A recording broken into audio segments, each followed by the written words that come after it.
जय हिंद दोस्तों, यूपीएससी हिंदी में आपका बहुत बहुत स्वागत है। और पिछले वीडियो को आप सभी का बहुत बहुत प्यार मिला है और समर्थन मिला है, इसके लिए आपको धन्यवाद। इस वीडियो में हम लोग क्या करेंगे, पिछले वीडियो में हम लोगों ने जो देश की घटना थी, राष्ट्रीय घटनाएं थी, जनवरी से लेकर जून तक, घटना सार से रिलेटेड, और जो इम्पोर्टेंट थी उसको उस हिसाब से समय देके हम लोगों ने कवर किया है। और एक रिक्वेस्ट आप लोग से ये है कि आपने कमेंट अभी भी नहीं किया, इतना बोलने के बाद भी, तो प्लीज आप ज्यादा से ज्यादा कमेंट करिए। और मैं द्रोणाचार्य की तरह आपसे अंगूठा तो नहीं मांग रहा हूँ, लेकिन वीडियो पे जो एक ऐसे थम्स अप का बटन है उसको जरूर दबा दीजिए। कमेंट करके आप बताएंगे तो अच्छा लगेगा हम लोग को भी, और पता चलेगा कि क्या हम लोग और इम्प्रूवमेंट कर सकते हैं उसमें। तो इस वीडियो में हम लोग कवर करेंगे अंतर्राष्ट्रीय घटनाएं जितनी भी इम्पोर्टेंट है। तो चलिए शुरू करते हैं। नमस्कार दोस्तों। स्टार्ट करते हैं अंतर्राष्ट्रीय घटनाओं की अर्धवार्षिकी के साथ।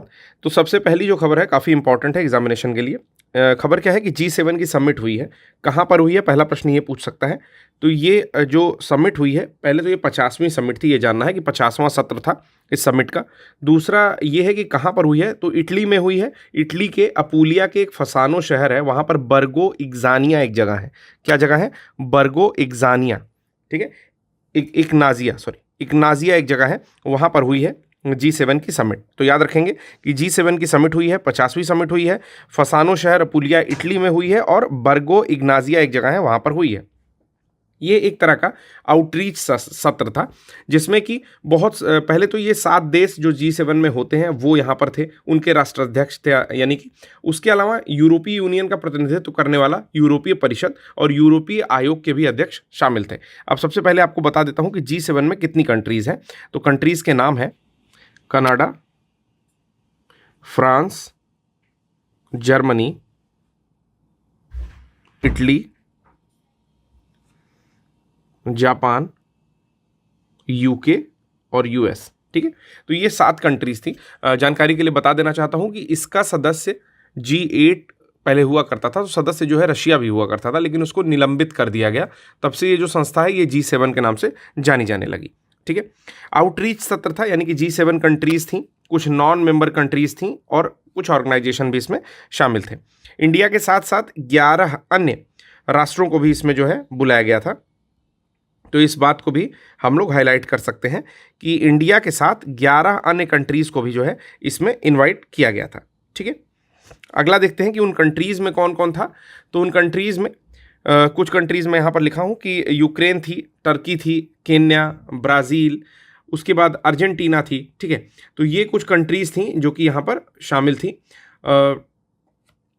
आगे देखते हैं इसमें कि एक इन्वेस्टमेंट यहाँ पर होता है जिसका नाम है PGII। ठीक है, partnership for global infrastructure and investment. तो ये समिट जो होता है, जितने भी G7 शिखर सम्मेलन में शामिल नेता हैं उनके द्वारा किया जाता है, और एक महत्वपूर्ण फैसला यहाँ पर होता है।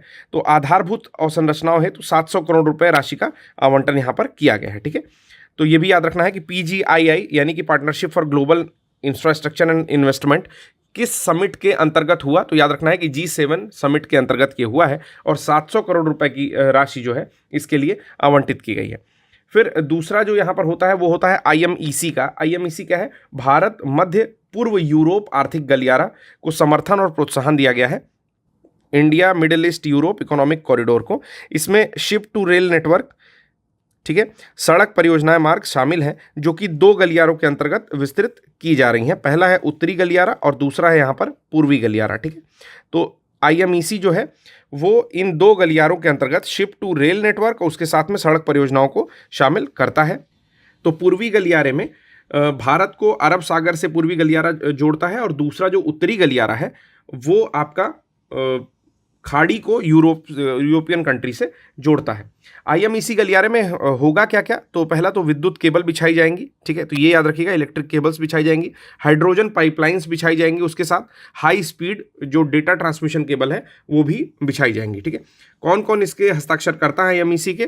तो इटली है, अमेरिका है, Saudi Arabia, UAE, European union, Italy, France, Germany, इतने सारे कंट्रीज जो है इसमें सिग्नेटरी हैं। Italy, Saudi Arabia, EU, UAE, France, Germany, Bharat भी है। ठीक है, तो ये जो है सिग्नेटरी है, पहले ही लिख दिया है मैंने, भारत भी है, सिग्नेटरी है IMEC का। तो ये चीज़ याद रखेंगे कि which of the following countries are signatory of IMEC करके भी क्वेश्चन पूछ सकता है कि कौन कौन से हस्ताक्षरकर्ता देश हैं जो आपका IMEC प्रोजेक्ट है, यानी कि Bharat, middle east, Europe economic corridor के। ठीक है, फिर अगला आता है यहाँ पर कि आधारभूत अवसंरचनाओं को भी थोड़ा सा बल मिला है G7 के अंतर्गत, तो क्या क्या है इस बारे में भी देख लेते हैं। देखिए, अगली हेडिंग है आधारभूत और संरचना परियोजनाओं को समर्थन G7 ने किया। तो यहाँ पर कुछ कॉरिडोर हैं जिसको G7 के अंतर्गत जो है सहयोग मिला है, ठीक है, और यानी कि समर्थन मिला है। पहला है लोबिटो कॉरिडोर, दूसरा है लुजान कॉरिडोर और तीसरा है मिडिल कॉरिडोर। तो लोबिटो कॉरिडोर जो है अटलांटिक महासागर के मतलब एक छोर पर जो स्थित देश है अंगोला, ठीक है, वहाँ के लोबिटो बंदरगाह शहर से कांगो, ठीक है, डेमोक्रेटिक रिपब्लिक ऑफ कांगो, या जिसको आप कांगो लोकतांत्रिक गणराज्य भी कह सकते हैं, और उसके साथ साथ जाम्बिया तक विस्तृत है। तो लोबिटो कॉरिडोर कहाँ कहाँ से है? लोबिटो पोर्ट अंगोला में है, तो अंगोला से लेकर के, ठीक है, ये कॉरिडोर DRC और जाम्बिया तक स्थित है। ठीक है, इसको लोबिटो कॉरिडोर बोल रहे हैं। अटलांटिक ओशन के पास में जो कंट्री है आपका लोबिटो अंगोला, ठीक है, वहाँ से स्टार्ट होता है। दूसरा है लुजान कॉरिडोर, तो ये फिलीपींस के लुजान द्वीप, ये लुजान द्वीप कहाँ पड़ता है? तो फिलीपींस में पड़ता है। ये भी याद रखना है कि लुजान द्वीप जो फिलीपींस का है वहाँ पर स्थित एक रणनीतिक, आर्थिक और अवसंरचना गलियारा है, यानी कि स्ट्रेटेजिक इकोनॉमिक इंफ्रास्ट्रक्चर टाइप का कॉरिडोर है। तो लुजान कॉरिडोर भी आपको पता चल गया कि फिलीपींस के पास स्थित लुजान नामक शहर से इसका नाम पड़ा है लुजान कॉरिडोर। और तीसरा है मिडिल कॉरिडोर, इसे ट्रांस कैस्पियन अंतर्राष्ट्रीय परिवहन मार्ग यानी कि TITR भी कहते हैं। ठीक है, कहीं कहीं आपको TM भी मिल जाएगा, trans Caspian international transport route. ठीक है, तो TM भी मिलता है और TITR के नाम से भी मिलता है, दोनों ही मिलता है। ठीक है, तो यूरोप एशिया का प्रमुख मार्ग जो है ये है, इन दोनों को जोड़ने वाला यानी कि परिवहन नेटवर्क का ये मार्ग है। तो तीनों एक बार फिर से समझ लीजिए कि G7 के अंतर्गत 3 कॉरिडोर को समर्थन प्रदान किया गया है। पहला है लोबिटो कॉरिडोर जो कि अंगोला से स्टार्ट होता है और DRC जैम्बिया तक जाता है। ठीक है, मतलब लोबिटो पोर्ट से, तो लोबिटो पोर्ट के नाम पे लोबिटो कॉरिडोर हो गया। दूसरा है लुजान जो कि फिलीपींस का एक कह सकते हैं एक द्वीपीय देश है, वहाँ से मतलब फिलीपींस खुद देश है, उस पर एक द्वीपीय स्थान है लुजान, वहाँ से स्टार्ट हो रहा है और वो strategic economic and infrastructure corridor है ये लुजान कॉरिडोर। तीसरा है मिडिल कॉरिडोर, मिडिल कॉरिडोर आपका TITR यानी कि trans Caspian international transportation route जो है यूरोप को एशिया से जोड़ने वाला नेटवर्क संबंधी प्रमुख मार्ग है। तो ये तीनों चीज़ों को और सपोर्ट किया गया है। फिर आता है ग्रीन ग्रेट वॉल इनिशिएटिव। ठीक है, तो G7 के अंतर्गत ही ग्रीन ग्रेट वॉल इनिशिएटिव का भी जिक्र हुआ। ग्रीन ग्रेट वॉल इनिशिएटिव कहाँ बन रहा है? तो साहेल एरिया ऑफ अफ्रीका में बन रहा है। अगर आप अफ्रीका कंट्री का मैप देखोगे, ठीक है, तो कुछ ऐसा जो है मैप बनता है। तो आपको पता है कि यहाँ पर 10 जो देश है उसमें सहारा जो है फैला हुआ है। तो सहारा के बाद का जो एरिया पड़ता है ना, जैसे सहारा मान लो यहाँ तक फैला हुआ है, ठीक, तो सहारा के जो बाद का एरिया है, ठीक है, ये क्या कर रहा है? सहारा मरुस्थल धीरे धीरे विस्तृत हो रहा है नीचे की ओर, ठीक, यानी कि एक्सपेंशन हो रहा है। तो सहारा के इस मरुस्थल को रोकने के लिए एक एरिया है साहेल क्षेत्र ये पड़ रहा है, जो मैंने समझ लो डॉटेड ये दिखाया है। ठीक, तो साहेल एरिया में धीरे धीरे क्या हो रहा है? वो मरुस्थल एक्सपैंड हो रहा है। तो नीचे से क्या किया जा रहा है? ग्रेट ग्रीन वॉल बनाई जा रही है, यानी कि बहुत सारे साहेल एरिया में प्लांटेशन किए जा रहे हैं कि जो मरुस्थलीकरण है, डिजर्टिफिकेशन है, उसको रोका जा सके। ठीक है, तो यही साहेल एरिया में ग्रेट ग्रीन वॉल इनिशिएटिव चल रहा है। ठीक, तो इसको भी याद रखेंगे, जो कि G7 के अंतर्गत थोड़ा सा चर्चा हुई उसके बारे में। फिर G7 के दौरान ही प्रधानमंत्री मोदी जी की कई सारी द्विपक्षीय यानी कि बायलैटरल मीटिंग भी होती है, बायलैटरल डायलॉग्स होते हैं। ठीक है, इसमें जो है कितनी कंट्रीज हैं उसके नाम मैंने लिख दिया कि फ्रांस के साथ एक बायलैटरल डायलॉग होता है, इटली ब्रिटेन के साथ हुआ, जापान के साथ हुआ, जर्मनी के साथ हुआ। तो इसके बारे में भी थोड़ा सा देख लीजिएगा। इसमें जैसे कंफ्यूज करने के लिए दे सकता है कि G7 के दौरान अमेरिका के साथ एक बायलैटरल डायलॉग हुआ या द्विपक्षीय वार्ता हुई, तो ऐसा नहीं हुआ। ना ही कनाडा के साथ हुआ। क्यों? क्योंकि कनाडा के साथ थोड़े मतभेद चल रहे थे। ठीक है, और कनाडा के जो प्रधानमंत्री हैं जस्टिन ट्रूडो, उनके साथ बस एक हैंड शेकिंग टाइप की स्थिति हुई, इनफॉर्मल। आप ये सारी चीज़ जो है घटनासार की बुक खरीद लीजिए, एग्जैक्टली वर्ड बाय वर्ड उसमें मिलेगा। बस मेरा सहयोग ये है कि मैं उसमें से जिस्ट निकाल के आपको समझाने की कोशिश कर रहा हूँ, बाकी सारा एफर्ट आपका है। आप देख रहे हो, ठीक है, आप ही बुक अगर रीड की होगे तो वो चीज़ें आपके दिमाग में छप रही होंगी, और ये बहुत अच्छा है कि डायरेक्टली बुक का जिस्ट आप पढ़ रहे हो तो चीज़ें ज़्यादा याद रहेंगी। ठीक है, फिर आता है यूक्रेन को असाधारण राजस्व त्वरण ब्याज मिला है, मतलब $50 बिलियन का जो है एक तरह से रेवेन्यू और एक्सेलरेशन, मतलब कह सकते हैं त्वरण को, यानी कि तेजी से मिलने वाला राजस्व त्वरण ब्याज जो है टोटल यूक्रेन को दिया गया है। फिर यहाँ पर एक अपूलिया खाद्य प्रणाली पहल भी हुई है, जो कि जो भी निम्न आय वाले देश हैं उनमें शुरू किया जाएगा। तो याद रखिएगा अपूलिया खाद्य प्रणाली पहल, यानी कि अपूलिया फूड सिस्टम इनिशिएटिव, ठीक है, प्रणाली है तो सिस्टम लगेगा, फूड सिस्टम इनिशिएटिव स्टार्ट हुआ है। तो ये भी पूछ सकता है कि G7 में निम्न आय वाले जो देश हैं, ठीक है, वहां के लिए कौन सी परियोजना को एक वो दिया गया है, स्टार्ट किया गया है। तो याद रखिएगा अपूलिया खाद्य प्रणाली पहले स्टार्ट किया गया, अफ्रीका में परियोजना को समर्थन देने का निर्णय लिया गया है। फिर अगला जो हम लोग टॉपिक पढ़ने वाले हैं, दूसरा टॉपिक है, ये है कि सिप्री की रिपोर्ट। सिप्री क्या है? तो सिप्री है आपका Stockholm International Peace Research Institute. तो ये भी लिख सकते हैं, स्टॉकहोम इंटरनेशनल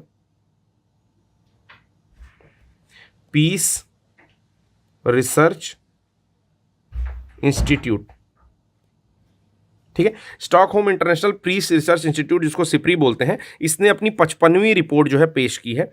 इसमें कहा गया है कि नॉन न्यूक्लियर कैपेबल नेशन है, ठीक है, जिन्होंने अपना इन्वेस्टमेंट बढ़ा दिया है 33% से। पहली रिपोर्ट में यह कहा गया है 55वीं रिपोर्ट में कि जितने भी 9 परमाणु सक्षम राष्ट्र हैं उन्होंने सामूहिक रूप से पिछले 5 वर्षों में परमाणु शस्त्रागार में अपने निवेश में 33% की इंक्रीमेंट की है, यानी कि न्यूक्लियर जो एरिया है उनका परमाणु शस्त्रों में इन्होंने बढ़ोतरी की है। ठीक, अब अगर परमाणु देखा जाए कि कौन कितना ज़्यादा खर्चा किया है टोटल अपने रक्षा बजट के ऊपर, ठीक है, तो वो भी एक मैं लेकर के आया हूँ कि सबसे ज़्यादा खर्चा करता है यूएस से। कितना खर्चा करता है? तो 51.5 बिलियन डॉलर का व्यय किया है इसने। दूसरे नंबर पर आता है चाइना। तो ये जो है सबसे इंपॉर्टेंट इस पूरे टॉपिक का मैं बता रहा हूँ कि रक्षा बजट में किसने कितना ज़्यादा बजट एलोकेट किया है। तो यूएसए के बाद है चाइना, चाइना के बाद है रशिया जिसने 8.3 बिलियन डॉलर किया है। फिर आता है यूके जिसने 8.1 बिलियन डॉलर किया है। यहाँ पर एक चीज़ और जाननी है कि एक अंतर्राष्ट्रीय ऐसी वो है, अभियान है, ठीक है, जो कि परमाणु हथियारों को समाप्त करने के लिए बनाई गई है, जिसका नाम है ICAN। ठीक है, तो याद रखिएगा किस लिए बनाई गई है? परमाणु हथियारों को समाप्त करने के लिए, ठीक है, तो परमाणु हथियारों को समाप्त करने के लिए बनाई गई ICAN, जिसका नाम है International Campaign to Abolish Nuclear Weapons. ठीक है, NW मतलब न्यूक्लियर वेपन। तो जितने भी ये ऐसा कैंपेन है जो कि एबॉलिश करेगा, खत्म करेगा न्यूक्लियर वेपन्स को। इसने एक रिपोर्ट दी है कि पिछले 1 साल में 91 बिलियन डॉलर इन कंट्रीज ने, ठीक है, खर्चा किया है। अकेले परमाणु क्षमताओं के लिए टोटल आवंटन किया है 91 बिलियन डॉलर, ठीक है, जो कि खर्च में उल्लेखनीय वृद्धि कितने रूप से? अगर पिछले साल से देखा जाए तो 10.88 से अधिक, यानी कि पिछले साल जितना भी रहा होगा उससे 10.8 बिलियन डॉलर जो है इस बार ज़्यादा खर्चा किया है। फिर आता है न्यूक्लियर वॉरहेड किसके पास कितने हैं? सबसे ज़्यादा न्यूक्लियर वॉरहेड है यहाँ पर रशिया के पास। न्यूक्लियर वॉरहेड का मतलब होता है कितने ज़्यादा न्यूक्लियर मिसाइल इत्यादि न्यूक्लियर आयुध रखा हुआ है। सबसे ज़्यादा रशिया रखा हुआ है। पिछले साल में जो है 5889 था, इस बार 5580 है। तो इस साल का डेटा है 2024 का, याद रखेंगे। 5580 वॉरहेड रखा है।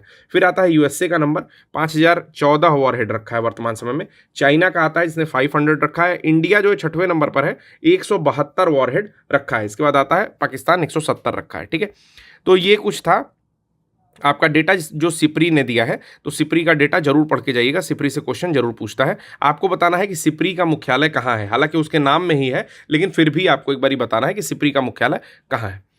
अगला जो हम लोग यहाँ पर न्यूज़ कवर कर रहे हैं वो भी आपकी उसी बुक में मिल जाएगी, यानी कि घटनासार बुक को आप जैसे ही पलटेंगे आपको मिल जाएगी। तो पेज नंबर 38 पर, ठीक है, दिया हुआ है यूरोपीय संघ ने प्रकृति बहाली कानून को मंजूरी दी। तो वही चीज़ हम लोग यहाँ पर कवर करने जा रहे हैं। मैंने हेडिंग बनाई है EU ने पारिस्थितिकी तंत्र के पुनर्वास के लिए। तो देखिए इससे सारी चीज़ें क्लियर हो गई।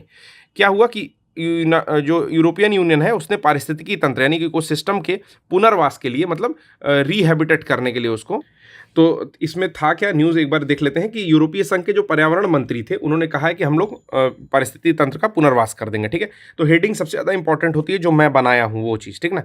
और इसके लिए एक प्रकृति बहाली कानून को भी इन्होंने मंजूरी दी है। कहा क्या जा रहा है कि इनका टारगेट रहेगा कि 2030 तक कम से कम 30% जो आवास है, ठीक है, उनको ठीक स्थिति में लाना है। उसके अलावा 10% जो मधुमक्खी या तितली हैं वो विलुप्त होने की स्थिति में है, ये भी डेटा बताया जा रहा है, ठीक ना, विलुप्ति के कगार पर है। 70% मिट्टी में अस्वस्थता है, ठीक है, मतलब मिट्टी पूरी तरह से उपजाऊ नहीं है। और 80% टोटल आवास की स्थिति खराब चल रही है। तो 30% तक इन्होंने टारगेट रखा है कि 2030 तक लगभग 30% आवासों को ठीक स्थिति में लाएंगे, ठीक है। कानून द्वारा यह भी कहा गया है कि पारिस्थितिकी तंत्र में वन, घास के मैदान, आर्द्र भूमि, नदियां, झीलें और प्रवाल जो भित्तियां हैं या बेड हैं उनको शामिल किया गया है। इनका मेन उद्देश्य ये है कि यूरोप के जो भी प्राकृतिक आवास है उनकी गिरावट को रोक देंगे ये लोग। कानून ने पीटलैंड जैसे विशिष्ट लक्ष्यों के भी लक्ष्य निर्धारित किए और CO2 उत्सर्जन को सोखने के लिए जो पीटलैंड वो होती है मददगार साबित होती है, उसमें भी जलवायु परिवर्तन के कारण जो भी डिवास्टेशन है उसको रोकने के लिए ये लोग काम करेंगे। इसमें 2 लक्ष्य और है जो मैं इसी में ऐड कर दे रहा हूँ। पहला ये कहते हैं कि यूरोपीय संघ के लिए, इसको डायरेक्ट लिख दे रहा हूँ, यूरोपियन यूनियन के लिए 2030 तक ब्लॉक के एट लीस्ट, ठीक है ना, मतलब कम से कम 20% भूमि और समुद्री क्षेत्रों की बहाली, पहला काम ये। और 2050 तक सभी पारिस्थितिक तंत्र को, इको सिस्टम्स को बहाल करने की बात यहां पर चल रही है। तो ये 2 लक्ष्य यहां पर निर्धारित हैं। 2030 तक 30% आवासों को ठीक करेंगे और 2030 तक ही ब्लॉक के एटलीस्ट 20% भूमि और 20% समुद्री क्षेत्रों को ठीक करेंगे, ठीक है। तो चलिए अगली खबर देखते हैं। यहां पर अगली खबर है UNSDSN द्वारा जारी SDR जो सस्टेनेबल डेवलपमेंट रिपोर्ट आई है वो जारी करती है यूनाइटेड नेशन की जो संस्था है सस्टेनेबल डेवलपमेंट सॉल्यूशन नेटवर्क के द्वारा, ठीक है। तो ये जो रिपोर्ट आई है उसमें क्या क्या बातें हैं देख लेते हैं यहाँ पर कि 9वीं सस्टेनेबल डेवलपमेंट रिपोर्ट आई है, यानी कि चौथी SDR आई है। तो 9वीं SDR यहाँ पर जारी की गई है जिसमें कि कुछ जो 17 टोटल गोल हैं आपके सस्टेनेबल डेवलपमेंट गोल, उसमें 13वां, तीसरा और दूसरा सस्टेनेबल डेवलपमेंट गोल्स जो है वो वर्ल्ड वाइड लैग कर रहे हैं, ये चीज़ें बताई गई हैं। यानी कि भूख के कारण पर्यावरण और स्वास्थ्य में दुनिया जो है पिछड़ रही है। फिर आगे कहता है कि 16% सस्टेनेबल डेवलपमेंट गोल्स पूरा होगा 2030 तक और 84% में उलटफेर देखने को मिल रहा है। तो ये डेटा भी आप प्री के साथ साथ मेंस दोनों के लिए इंपॉर्टेंट है कि 16% केवल जो है सस्टेनेबल डेवलपमेंट गोल जिसका लक्ष्य था 2030 तक 100% पूरा होना, उसमें से मात्र 16% पूरा होगा और 84% में उलटफेर जैसी स्थिति दिख रही है। 2024 में अगर सस्टेनेबल डेवलपमेंट की रैंकिंग देखी जाए तो उसमें फिनलैंड पहले नंबर पर, फिर स्वीडन, डेनमार्क, जर्मनी इस तरह से है और भारत का जो स्थान है जो कि काफ़ी इंपॉर्टेंट है वो है 109वां। तो ये भी पॉइंट याद रखेंगे कि स्टार्टिंग की जो स्कैंडिनेवियन कंट्रीज़ हैं जैसे फिनलैंड, स्वीडन, डेनमार्क, ये तीनों पहले नंबर पर हैं। फिर उसके बाद आता है चौथे नंबर पर जर्मनी, पहले, दूसरे, तीसरे नंबर पर है और उसके बाद आता है चौथे नंबर पर जर्मनी। तो इस तरह से जो है रैंकिंग बनी है। भारत का रैंक याद रखिएगा 109वीं रैंक है और नीचे से अगर देखा जाए तो साउथ सूडान सबसे नीचे है, फिर आता है आपका सेंट्रल अफ्रीकन रिपब्लिक और फिर आता है चाड, यानी कि 167, 166, ठीक है, और 165, ये 3 कंट्रीज नीचे से हैं। तो सबसे नीचे साउथ सूडान है, ये भी पॉइंट याद रखेंगे कि सबसे सस्टेनेबल डेवलपमेंट गोल में सबसे खराब प्रदर्शन करने वाला देश कौन सा है 2024 की रैंकिंग में, तो वो है आपका चाड, ठीक है। फिर अगला आता है हम लोग का इसी रिपोर्ट में अगर ब्रिक्स कंट्रीज की बात की जाए तो उनके बारे में सामूहिक रूप से ये कहता है कि जो ब्राजील, रूस, भारत, चाइना और साउथ अफ्रीका है वो मजबूत प्रगति दिखा रहे हैं, ठीक है, जबकि गरीब और कमजोर देश बहुत पीछे हैं, ठीक। इसमें सबसे अच्छा प्रदर्शन कौन कर रहा है तो नॉर्डिक कंट्रीज कर रही हैं, ठीक है ना। स्कैंडिनेवियन में ही 1-2 कंट्रीज को जोड़ने पर नॉर्डिक कंट्रीज बन जाती हैं, ठीक है। तो नॉर्डिक कंट्रीज जो है सबसे बढ़िया प्रदर्शन यहाँ पर कर रही हैं। फिर इसके बाद यूनाइटेड नेशन ही रिपोर्ट ने मतलब UN आधारित बहुपक्षवाद के लिए देशों के समर्थन का एक नया सूचकांक भी पेश किया है, ठीक है। तो इसको भी थोड़ा सा जूम करके हम लोग पढ़ लेते हैं, जिसका नाम है यूनाइटेड नेशन मल्टीलैटरिज्म, ठीक है। यहाँ पे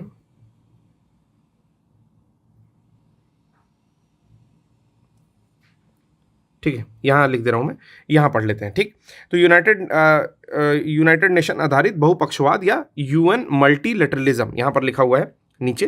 ठीक है, तो इसमें सबसे शीर्ष पर कौन कंट्री है, इसमें भी रैंकिंग की गई तो बारबाडोस जो कंट्री है वो सबसे शीर्ष पर है। उसके बाद आती है एंटीगुआ और फिर आती है तीसरे नंबर पर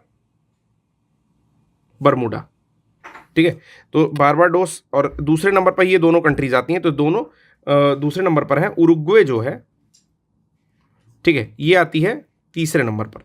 और अगर सबसे नीचे की बात की जाए, यूनाइटेड नेशन मल्टीलैटरलिज्म जो रैंकिंग आई है उसमें संयुक्त राज्य अमेरिका यानी कि यूएसए आता है 193 नंबर पर, सोमालिया आता है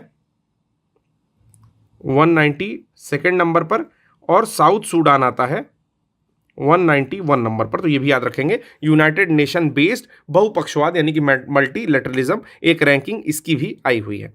इसमें बताया जा रहा है कि जो एसडीजी वाले में बताया जा रहा है कि टोटल जो लक्ष्य हैं, 17 लक्ष्य हैं जो एसडीजी के, उसमें सारे लक्ष्य लगभग पटरी से उतर चुके हैं, जिससे ये पता चल रहा है कि 2030 तक 600 मिलियन लोग भूखे रहेंगे। ठीक है, 2030 तक ऐसी बात हो रही है। एसडीआर ने एक फेबल भी बनाया है। फेबल क्या है? Food, agriculture, biodiversity, land usage और एनर्जी को मिलाकर फेबल नामक एक नाम दिया है। ठीक है, जो इन पांचों का मार्ग जो है प्रशस्त करेंगे, किसके माध्यम से? तो एसडीआर के माध्यम से।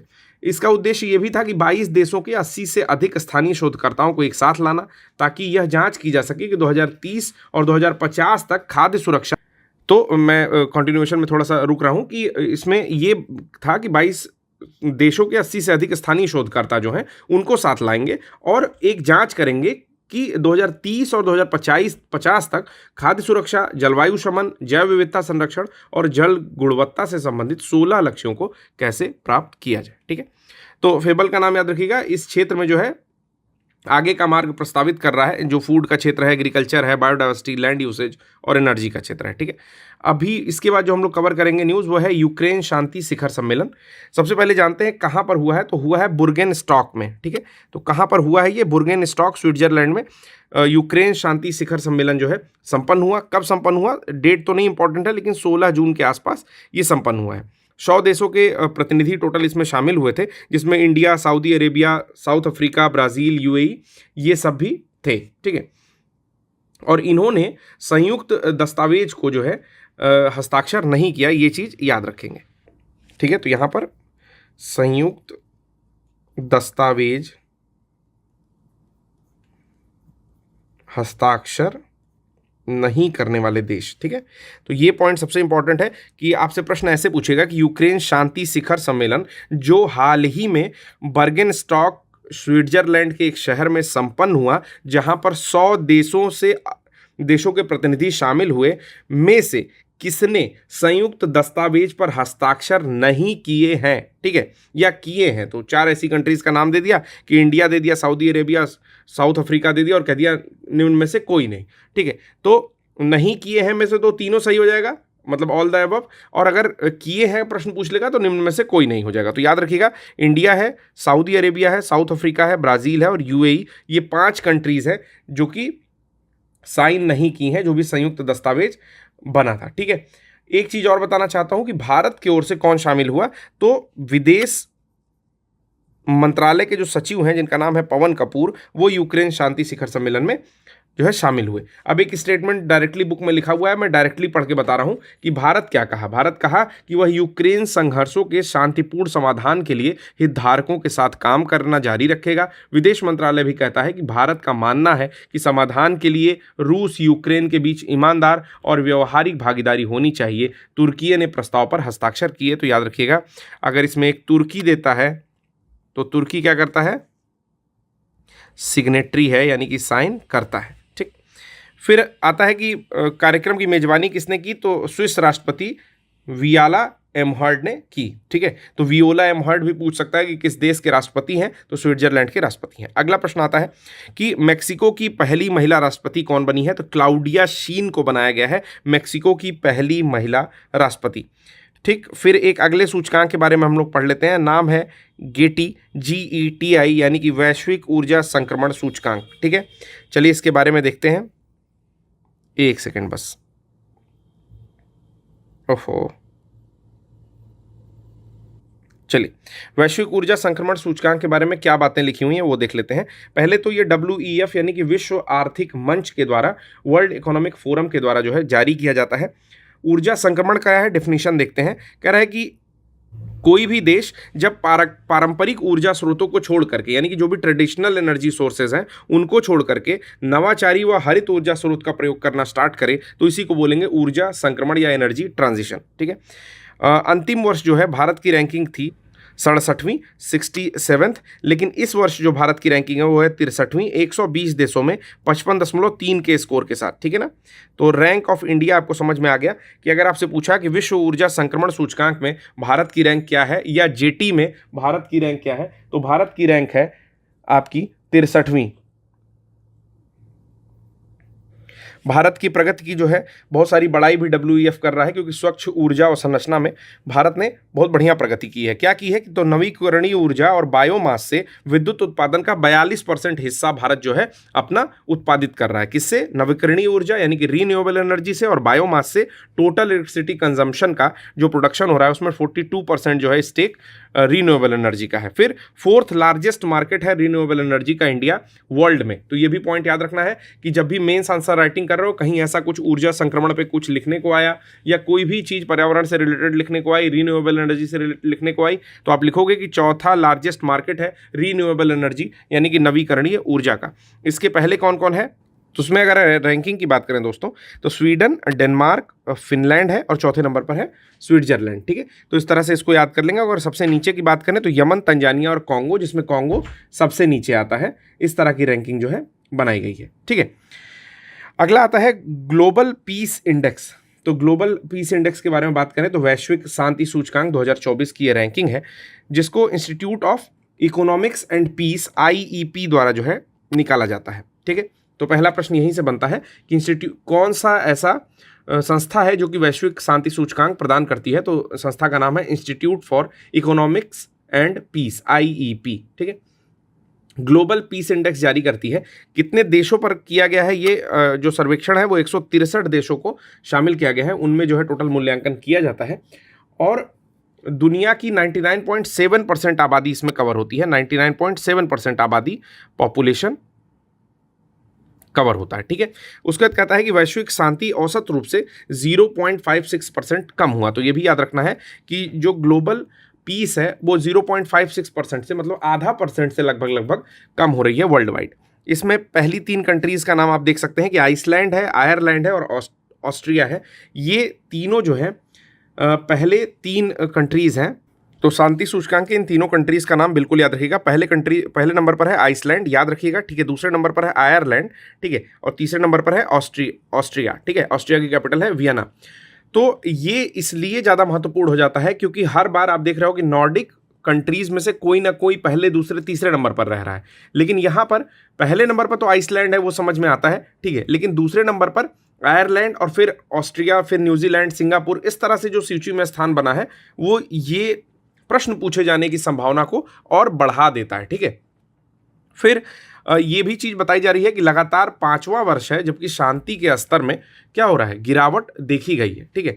65 देशों में शांति में थोड़ा सा सुधार हुआ है, 97 देशों में शांति में गिरावट देखी गई। तो ये भी बात याद रखेंगे कि 65 देशों में, मैं ऊपर लगा रहा हूँ एरो, यानी कि शांति में सुधार हुआ है, और 97 कंट्रीज ऐसी हैं जिनमें जो है यहाँ पर डिक्रीमेंट हुआ है या उसमें कमी आई है शांति में। ठीक है। अगर लास्ट की 3 कंट्रीज का नाम देखा जाए तो सबसे नीचे है यहाँ पर यमन। ठीक है। सबसे कम शांतिपूर्ण है। ठीक। और उसके बाद है सूडान और फिर है साउथ सूडान। तो 3 कंट्रीज जो है यहाँ पर सबसे निचले पावदान पर आपको दिखाई देती है। उसके बाद ये जानना है कि भारत का क्या स्थान है। तो भारत का स्थान है आपका, ठीक है, 116वां। भारत का स्थान है 116वां इंडिया का। ठीक है। और भारत ने 5 स्थान जो है सुधार किया है इस बार। तो ये पॉइंट भी याद रखिएगा कि भारत का स्थान है 116वां, और 116वें स्थान के साथ रैंक कितना है, मतलब भारत का स्कोर कितना है, तो 2.319 है। ये एग्जामिनेशन में नहीं पूछेगा, बस ये पूछेगा कि कितना सुधार किया। तो 5 स्थानों का सुधार किया है, टोटल 116वां रैंक है। अब ये जो रैंकिंग दी जाती है वो टोटल 3 मानदंडों पर दी जाती है। मैं यहाँ पर मानदंड भी लिख दे रहा हूँ, मानदंड। ठीक है ना। मतलब क्या पैरामीटर्स हैं जिनके आधार पर रैंकिंग की जाती है। तो पहला है सामाजिक सुरक्षा और संरक्षा। एक सेकंड, सामाजिक सुरक्षा, बस इतना ही समझ लो, सामाजिक सुरक्षा है, ठीक है। अंतर्राष्ट्रीय और घरेलू संघर्ष की सीमा है, तो यहां पर लिख रहा हूं अंतर्राष्ट्रीय घरेलू संघर्ष की सीमा, ठीक है। और तीसरा यहां पर कह रहा है सैन्यीकरण की डिग्री, सैन्यीकरण की डिग्री, ठीक है। इस सहित ये 3 मानदंड है और इसके सहित 23 संकेतक बनाए जाते हैं, उस आधार पर जो है इसको रैंकिंग की जाती है। चलिए अगला यहां पर टॉपिक देखते हैं कि कोई एक देश है जहां पर समलैंगिक विवाह को अभी हाल ही में मंजूरी मिली है, तो कंट्री का नाम है थाईलैंड। और अगर पहला साउथ ईस्ट एशियन कंट्री पूछा जाए तो वो भी हो जाएगा थाईलैंड, ठीक है ना। मतलब थाईलैंड जो है दक्षिण पूर्व एशिया की वो देश है जहां पर समलैंगिक विवाह को मंजूरी मिल गई है।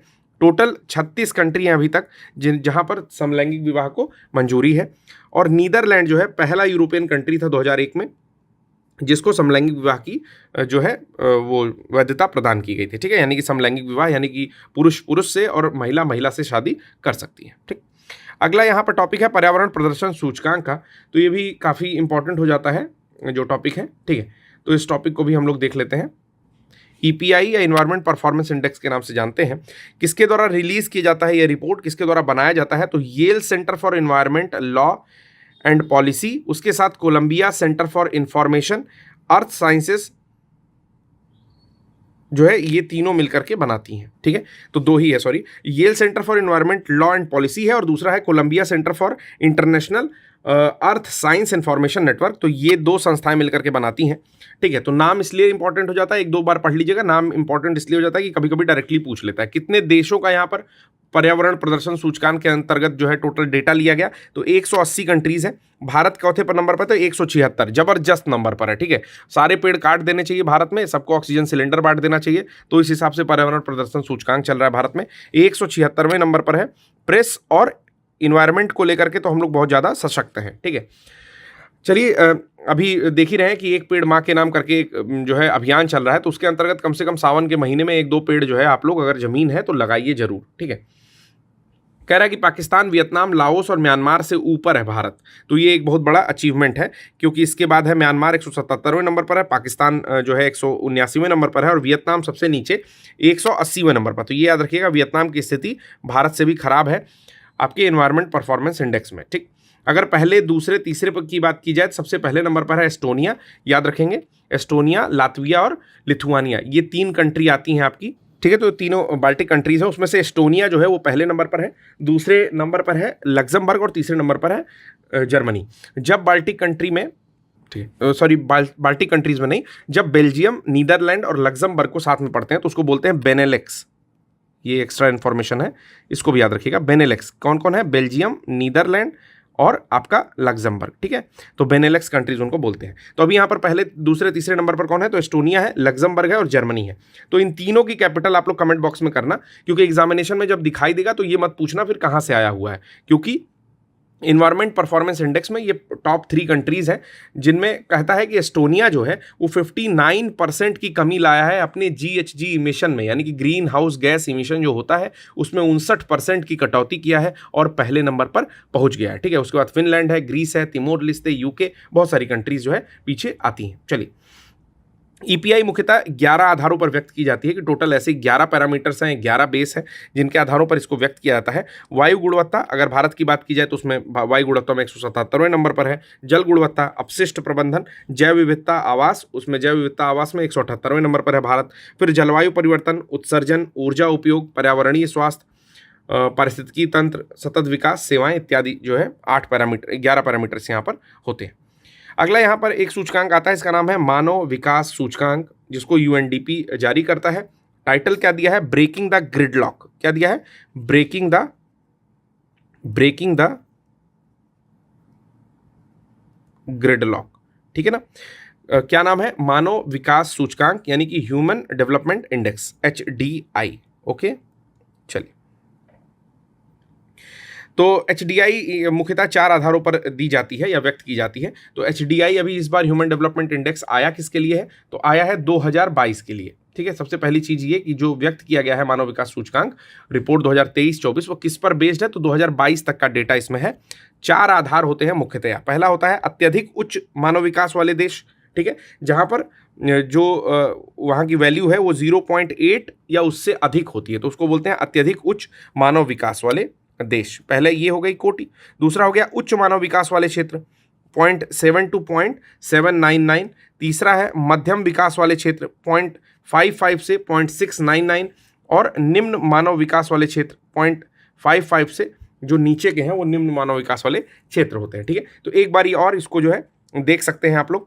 आगे जब चलेंगे तो इसमें जो टॉप 3 कंट्रीज हैं वो आती है स्विट्जरलैंड, नॉर्वे और आइसलैंड। तो याद कर लेंगे जो HDI में यानी कि ह्यूमन डेवलपमेंट इंडेक्स में जहां पर मानव की वैल्यू बहुत अधिक है, ऐसे समझ लो बस, ठीक है, जहां की मानव की वैल्यू भी बहुत अधिक है, कि मतलब ह्यूमन लाइफ बहुत वैल्यूएबल है, इस तरह से भी कह सकते हो। हालांकि इसका पैरामीटर कुछ और होता है, लेकिन फिर भी समझ लो। तो पहला है स्विट्जरलैंड, दूसरा है नॉर्वे और तीसरा है आइसलैंड। तो इसको कई बार लेक्चर को सुनना पड़ेगा, बहुत सारी चीज़ें इंपॉर्टेंट जो है उसको नोट डाउन करना पड़ेगा, क्योंकि इंडेक्सेस जो है वो बिल्कुल माइंड में बाइफर्केट होने चाहिए कि अच्छा इसका ये इसका ये। एक बात और बताता हूँ कि जो लोग भी 4 व्हीलर से ट्रैवल करते हो कभी, वो लेक्चर को उसी में ऑडियो मोड में सुन लिया करो। और जो लोग अपने घर में, जैसे जो महिलाएं हैं जो सुनती हैं, लड़कियां कुछ काम भी कर रही हैं घर का, तो वीडियो देखना कोई ज़रूरी नहीं है। ठीक है, वीडियो मुंह दिखाने का कोई पर्पज़ इसीलिए नहीं रहता कि मुंह दिखाओ, उसमें कंफ्यूज रहो कि ये वो, कुछ ऐसा कोई अट्रैक्शन नहीं लेना किसी से कि देख के आओ लोग यहाँ पे भीड़ बढ़ाओ। सिंपल सी बात है कि आप अपना कोई काम कर रही हैं, आपने सेलफोन को रख दिया, एक छोटा स्पीकर ब्लूटूथ का रखिए, उस पर आपने ब्लूटूथ पे लगा दिया, आप सुन रही हैं, आप घर का काम भी कर रही हैं, सुन भी रही हैं। ठीक है, पहले लूसेंट्स जो सुनी जाती थी, बहुत सारे ऐसे टॉपर्स मिलेंगे जो आज के 10-15 साल पहले वाले, वो कहेंगे कि लूसेंट ना वो लोग ऑडियो फॉर्मेट में ही सुनते थे, वो अपने मुंह से बोलते थे, ऑडियो फॉर्मेट कान में लगा के अपना काम करते थे और सुनते थे। ठीक है, अभी थोड़ा समय बदल गया है तो बात दूसरी हो गई, मतलब बस एक मैं उसका एग्जाम्पल दे रहा हूँ, जो पहले ही एक प्राइम बुक थी। ठीक है, पहले बहुत ज़्यादा यूज़ की जाती थी, अब तो बहुत सारी बुक्स आ गई हैं। ठीक है, तो सोमालिया का देखेंगे तो सोमालिया जो है 193वें नंबर पर इसमें आता है, किसमें, HDI में, यानी कि ह्यूमन डेवलपमेंट इंडेक्स में। बात आती है भारत की, तो भारत की रैंकिंग इसमें भी बहुत अच्छी नहीं है, लेकिन ठीक है, 0.644 स्कोर के साथ मध्यम मानव विकास वाले कैटेगरी में भारत 134वीं रैंक जो है हासिल किया है। कितने कंट्रीज में? 193 टोटल कंट्रीज में। चलिए, इसमें आता है कि जीवन प्रत्याशा कितनी है, तो जीवन प्रत्याशा के बारे में बताता है कि जीवन प्रत्याशा भारत में 67.2 से 67.7 वर्ष है टोटल। ठीक है ना, मतलब थोड़ा सुधार हुआ है, पहले 67.2 था, अभी 67.7 हुआ है, ये सुधार को दिखा रहा है। फिर शिक्षा और प्रति व्यक्ति आय की बात करोगे तो प्रति व्यक्ति आय 6,542 रुपये से 6,951 रुपये, ठीक है, हो चुकी है। ये डॉलर में, अमेरिकी डॉलर पर हेड की बात कर रहा है। ठीक है, और फिर जो है लैंगिक असमानता सूचकांक की बात करेंगे तो यहाँ पर 0.437 से, मतलब 0.437 जो है टोटल इस समय लैंगिक असमानता में टोटल स्कोर है, 108वीं रैंक यहाँ पर भारत की आती है। उसके साथ ही कुछ डेटा और दिया हुआ है, तो वो डेटा आप लोग देख लीजिएगा। जैसे मैं बस बता दे रहा हूँ कि स्कूली शिक्षा के अपेक्षित वर्षों में वृद्धि हुई है, जो कि प्रति व्यक्ति 12.5 मतलब 12.6 वर्ष पहुंच गई है, कि 12.6 वर्ष तक लगभग हर एक व्यक्ति भारत का स्कूली शिक्षा लेता है। पड़ोसी देशों की रैंक की कोई ज़रूरत नहीं होती है, लेकिन आप जान लो कि बस जो चीन है वो 75वें स्थान पर है, ठीक है, और पाकिस्तान 164वें स्थान पर है। ठीक, तो 2 कंट्रीज़ का यहाँ पर बता दिया, चाइना का बता दिया और पाकिस्तान का बता दिया। बड़ी दोस्ती है इन लोगों में, तो इन दोनों लोग का बताना जरूरी है। चलिए, अगला हम लोग का जो टॉपिक है वो है इकोसॉक। इकोसॉक क्या है? तो यूनाइटेड नेशन की एक संस्था है इकोसॉक, जिसको बोलते हैं United nation economic and social council. ठीक है ना, United nation economic and social council. ठीक, तो विभिन्न निकाय चुनाव में भारत जीता है, ये जो है यहाँ पर शामिल किया गया है कि यूएन के टोटल 6 सदस्यों में से एक होता है इकोसॉक। ठीक है, बाकी सदस्य क्या क्या होते हैं बता दे रहा हूँ आपको। तो ये 6 हो जाएंगे total. United nation general assembly होता है, ठीक है, जिसको महासभा कहते हैं। सिक्योरिटी काउंसिल होता है, सुरक्षा परिषद होता है। ICJ होता है, इंटरनेशनल कोर्ट ऑफ जस्टिस होता है, हेडक्वार्टर इसका हेग में है। इकोसॉक होता है, जो मैंने अभी आपको बता रहा हूँ। सेक्रेटेरिएट होता है, इसके अलावा सेक्रेटेरिएट भी बोलते हैं। और लास्ट में होता है न्यास परिषद या ट्रस्टीशिप काउंसिल। ठीक है, आपको बताना है कि यूनाइटेड नेशन का गठन कब हुआ। चलिए, टोटल इकोसॉक में कितनी कंट्रीज हैं? इकोनॉमिक एंड सोशल जो काउंसिल है, या इसको हिंदी में अगर बात करें तो आर्थिक और सामाजिक परिषद में कितने सदस्य हैं? 54 सदस्य हैं वर्तमान में। ठीक है, यहाँ पर कुछ चीज़ें जो हुई हैं वो मैं आपको बोल्ड में बता दे रहा हूँ। जैसे जगजीत पवाड़िया एक व्यक्ति हैं, ठीक है, कहाँ के हैं? तो अंतर्राष्ट्रीय नारकोटिक्स कंट्रोल बोर्ड के 2025 से 30 के लिए, मतलब 5 वर्ष के लिए लगातार तीसरे कार्यकाल के लिए इनको चुना गया है। ये भारत के हैं। ठीक, तो नाम क्या है? जगदीश पवाडिया अंतर्राष्ट्रीय नारकोटिक्स कंट्रोल बोर्ड के 2025 से 30 तक के लिए फिर से चुन लिए गए हैं 5 वर्ष के लिए, और ये इनका चौथा कार्यकाल है, तो थर्ड सेशन है इनका, या तीसरा जो टेन्योर है यहाँ पर।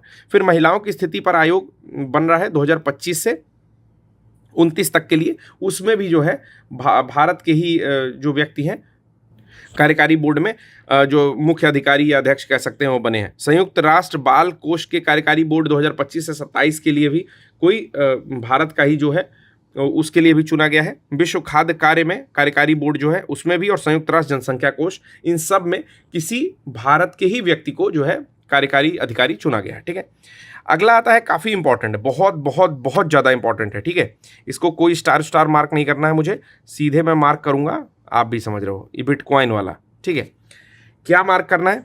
स्क्वाड एक संस्था है। ठीक है, स्क्वाड बनी है, कुछ लोग क्वाड से भी कंपेयर कर रहे हैं, लेकिन क्वाड अलग है, अभी ये स्क्वाड है। स्क्वाड में कौन कौन है? कह रहा है कि अमेरिका का नेतृत्व होगा यहाँ पर। ठीक है, जापान, ऑस्ट्रेलिया और फिलीपींस आपस में मिल गए हैं, और चीन की निरंकुशता, देखिए कारण क्या है, चीन की निरंकुशता जो है यह आक्रामकता पर अंकुश लगाने के लिए बनाया गया है।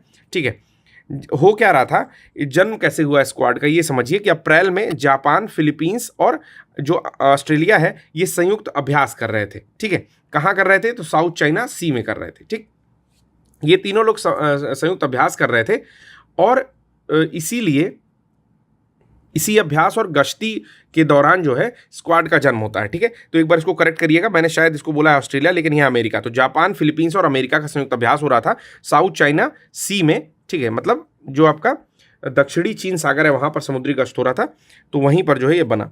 अब अगर स्क्वाड की बात करें तो स्क्वाड जो है एक क्षेत्र विशेष तक सीमित है, चूंकि जो चाइना का साउथ चाइना वाला पोर्शन है, जिस पर चाइना कहता है कि मैंने 9 डैश्ड लाइन बनाई, फिर एक कृत्रिम रूप से वहाँ पर आइलैंड बनाया, फिर 11 डैश्ड लाइन बनाई, वहाँ पर 2 आइलैंड्स है, स्प्रिटले और पार्सल आइलैंड, तो उस पर भी दावेदारी करता है। उसके साथ साथ जो आसपास के देश हैं जिसमें सबसे ज़्यादा जो उनसे लोहा लेता है, यानी कि जो सबसे ज़्यादा उनका विरोध करता है, उसका नाम है आपका फिलीपींस। ठीक, तो इसीलिए फिलीपींस ने जापान के साथ मिलकर के, अमेरिका के साथ मिलकर के, ऑस्ट्रेलिया के साथ मिलकर के एक स्क्वाड बनाने पर सहमति दी। अब ये मिल करके जो है चाइना की ये जो एक्सपेंशन पॉलिसी है ना अपने साउथ चाइना सी के ओर, या जो उसके ऊपर का ईस्ट चाइना सी है उस साइड में को भी देखता है। ठीक है, तो ये उस पर रोक लगाने में सक्षम होगी ऐसा कहा जा रहा है। लेकिन चूंकि ये क्षेत्र विशेष में सीमित है तो ये इसकी एक लिमिटेशन भी कही जा रही है कि स्क्वाड जो है एक क्षेत्र विशेष में सीमित है, जबकि क्वाड पूरे हिंद प्रशांत महासागर पर रहेगा। तो स्क्वाड और क्वाड का जब कंपैरिजन करते हैं तो ये चीज़ बता जा रही है। आपको कमेंट बॉक्स में बताना है कि जो क्वाड कंट्रीज़ हैं उसमें कौन कौन सी कंट्रीज़ आती हैं, कमेंट बॉक्स में सब लोग बताइएगा। नीचे जो है नाम लिखिएगा कि लेक्चर कैसा लग रहा है ये भी बताइए। ठीक है, पहले बता दीजिए कि क्वाड कंट्रीज़ में कौन कौन सी कंट्रीज़ है, फिर आप बताओ लेक्चर कैसा लग रहा है। ठीक है, और अगर लेक्चर जिसको जिसको भी अच्छा लगता है वो अपने स्टेटस पर लगा लिया करो यार व्हाट्सएप के। ठीक है, कुछ लोग कुछ दिन में मेरा ये स्लोगन कॉपी करने लगेंगे, लेकिन अभी तो फिलहाल ये मेरे दिमाग की उपज है। ठीक है, चलिए अगला हम लोग देख रहे हैं टीसीएस का ह्यूमन सेंट्रिक एआई सेंटर खुला हुआ है। ठीक है, टीसीएस का नाम आप जानते होंगे, टाटा कंसल्टेंसी सर्विसेज। बहुत सारे लोगों की जॉब भी लगती होगी जब बीटेक वीटेक करते होंगे लोग कंप्यूटर साइंस ब्रांच से, तो उसी ने ह्यूमन सेंट्रिक एआई सेंटर खोला है जो कि मस्तिष्क कंप्यूटर इंटरफेस करेगा। मतलब कि जो ह्यूमन ब्रेन है और जो कंप्यूटर है उसका एक तरह से इंटरफेस है वो, ये संवेदना होगी इसके अंदर, सहानुभूति भी होगी। ठीक है, सब कुछ ये अनुभव करेगा। ठीक, आर्ट एंड कल्चर में एआई के प्रयोग को बढ़ावा देगा, डिज़ाइन इंजीनियरिंग में अपने अनुभव को साझा करेगा। ठीक, TCS passport law defence area Paris में जो स्थित है वहीं पर इसको खोला गया है। ठीक है, तो याद रखिएगा कहाँ खोला गया है, तो TCS passport law defence area जो है या लॉ डिफेंस क्षेत्र में खोला गया है, जो कि स्थित है आपका पेरिस में। ठीक है, तो इतनी चीज़ें याद रख लेंगे। आइए अगला प्रश्न यहाँ पर देखते हैं। अगला टॉपिक है विश्व का सबसे बड़ा हवाई अड्डा टर्मिनल यूएई में खुला है, जिसका नाम है अल मखतूम अंतर्राष्ट्रीय हवाई अड्डा। नाम याद कर लोगे, नाम है उसका अल मखतूम इंटरनेशनल एयरपोर्ट। ठीक है, तो इसके बारे में कोई बहुत ज़्यादा चीज़ें हम लोग नहीं जानेंगे, बस ये वहाँ पर खुला हुआ ऐसा इंटरनेशनल एयरपोर्ट है। ठीक है, और मुझे लगता है कि बस ये नाम याद रखिएगा। ठीक है, अगला आता है Times Higher Education University Impact Ranking. मुझे लगता है कि थोड़ा सा प्रॉब्लम हो रही है देखने में मुझे खुद भी। ठीक है, चलो तो ये वाली जो रिपोर्ट है इसको हम लोग देख लेते हैं। रिपोर्ट क्या है? हाँ, रिपोर्ट है Times Higher Education University Impact Ranking, ठीक है। कह रहा है एसडीजी की दृष्टि से उच्च शिक्षण संस्थानों की यहाँ पर रैंकिंग निकाली गई है। किसकी दृष्टि से? तो एसडीजी की दृष्टि से, मतलब सस्टेनेबल डेवलपमेंट गोल की दृष्टि से। और यहाँ पर जो THE है यानी कि टाइम्स हायर एजुकेशन जो रिपोर्ट होती है उसको रिकॉग्नाइज करता है WEF यानी कि वर्ल्ड इकोनॉमिक फोरम, विश्व आर्थिक मंच। कह रहा है कि प्रतिनिधित्व की दृष्टि से भारत पहले स्थान पर है। सबसे पहली चीज ये कि भारत पहले स्थान पर है प्रतिनिधित्व की दृष्टि से। भारत के 105 संस्थान इसमें भागीदार रहे।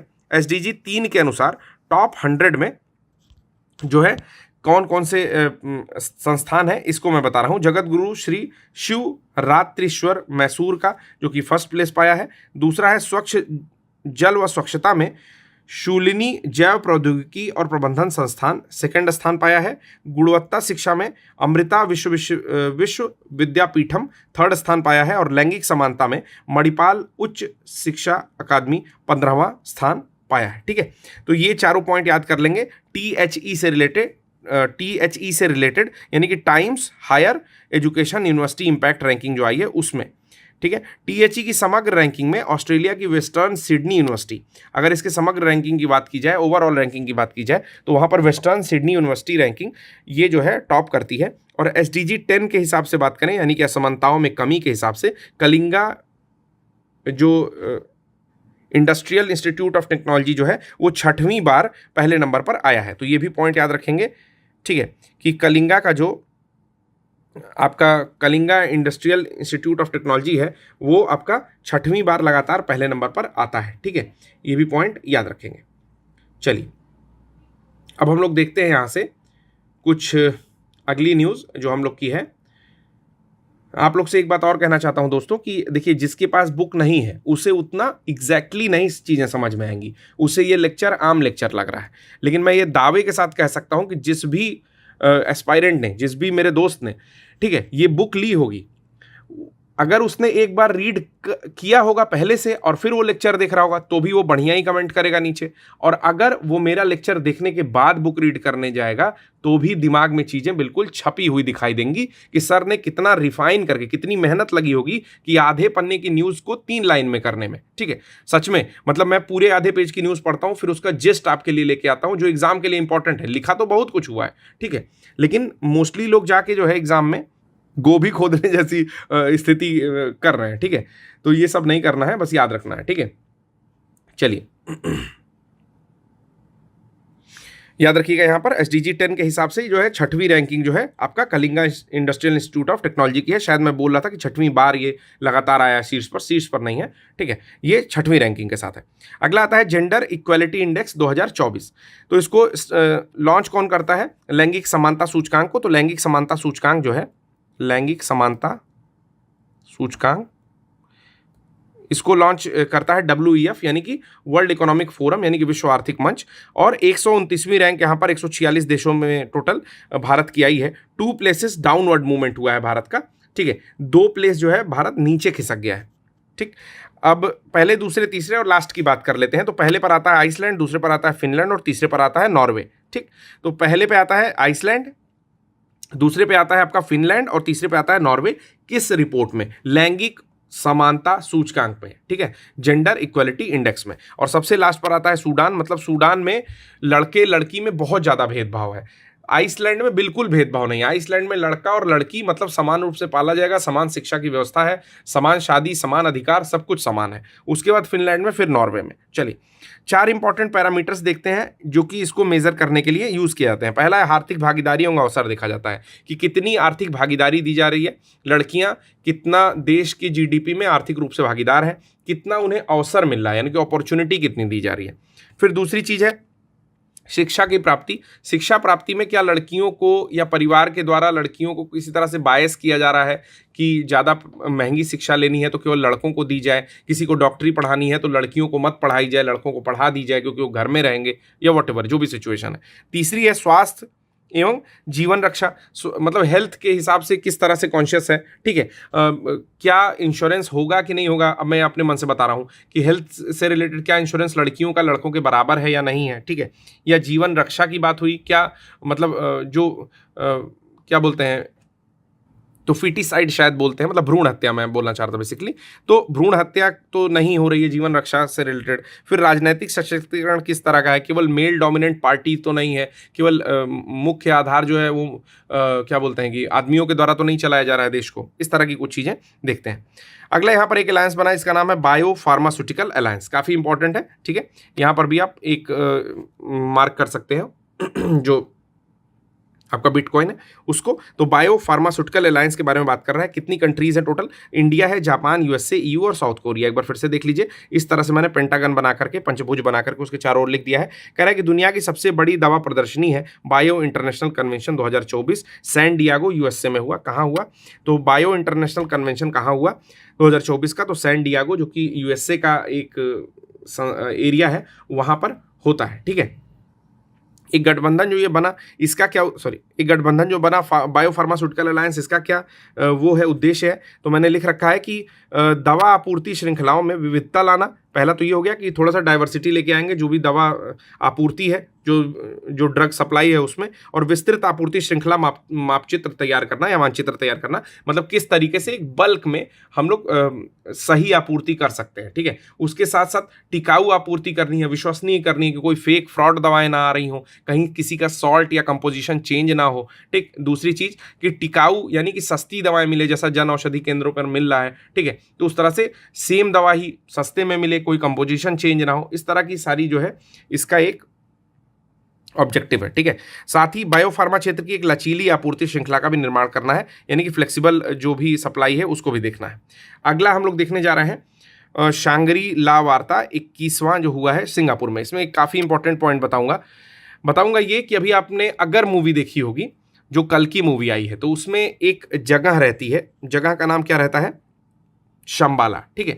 तो शंबाला का भी जिक्र मैं इसमें करूंगा कि क्या वो जगह सच में कोई थी या केवल तिब्बती मान्यता है कि वो थी या नहीं थी। चलिए देख लेते हैं इसको।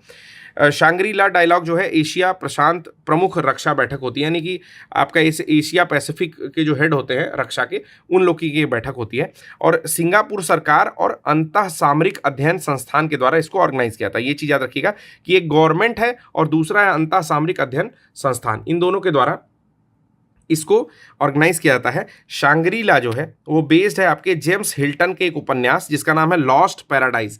उसमें एक पौराणिक कथा है, उसी में नाम है शांग्री ला, उस पर भी डिपेंड करता है। और दूसरा एक तिब्बती पौराणिक स्थान है जिसका नाम है शंबाला, जिसको बोलते हैं शांति का स्वप्न लोक, उससे भी प्रेरित लगता है, ठीक है। तो ये जो कल की मूवी में शंबाला था, तो शंबाला कोई ऐसा काल्पनिक नाम नहीं था, वो तिब्बती पौराणिक स्थान है जो कि शांति का स्वप्न लोक कहलाता है, उसी के ऊपर बेस्ड नाम था, जो कि शांग्री ला से डायरेक्ट आप देख रहे हो कि जुड़ गया, या उसी का एक तरह से आंतरिक नाम है। तो 2018 में प्रधानमंत्री मोदी पहले भारतीय थे जो कि शांग्री ला उसमें गए हुए थे और पहले प्रधानमंत्री बने थे। तो ये भी बात याद रखिए कि 2018 में प्रधानमंत्री मोदी गए तो वो पहले प्रधानमंत्री थे जो शांग्री ला डायलॉग में गए।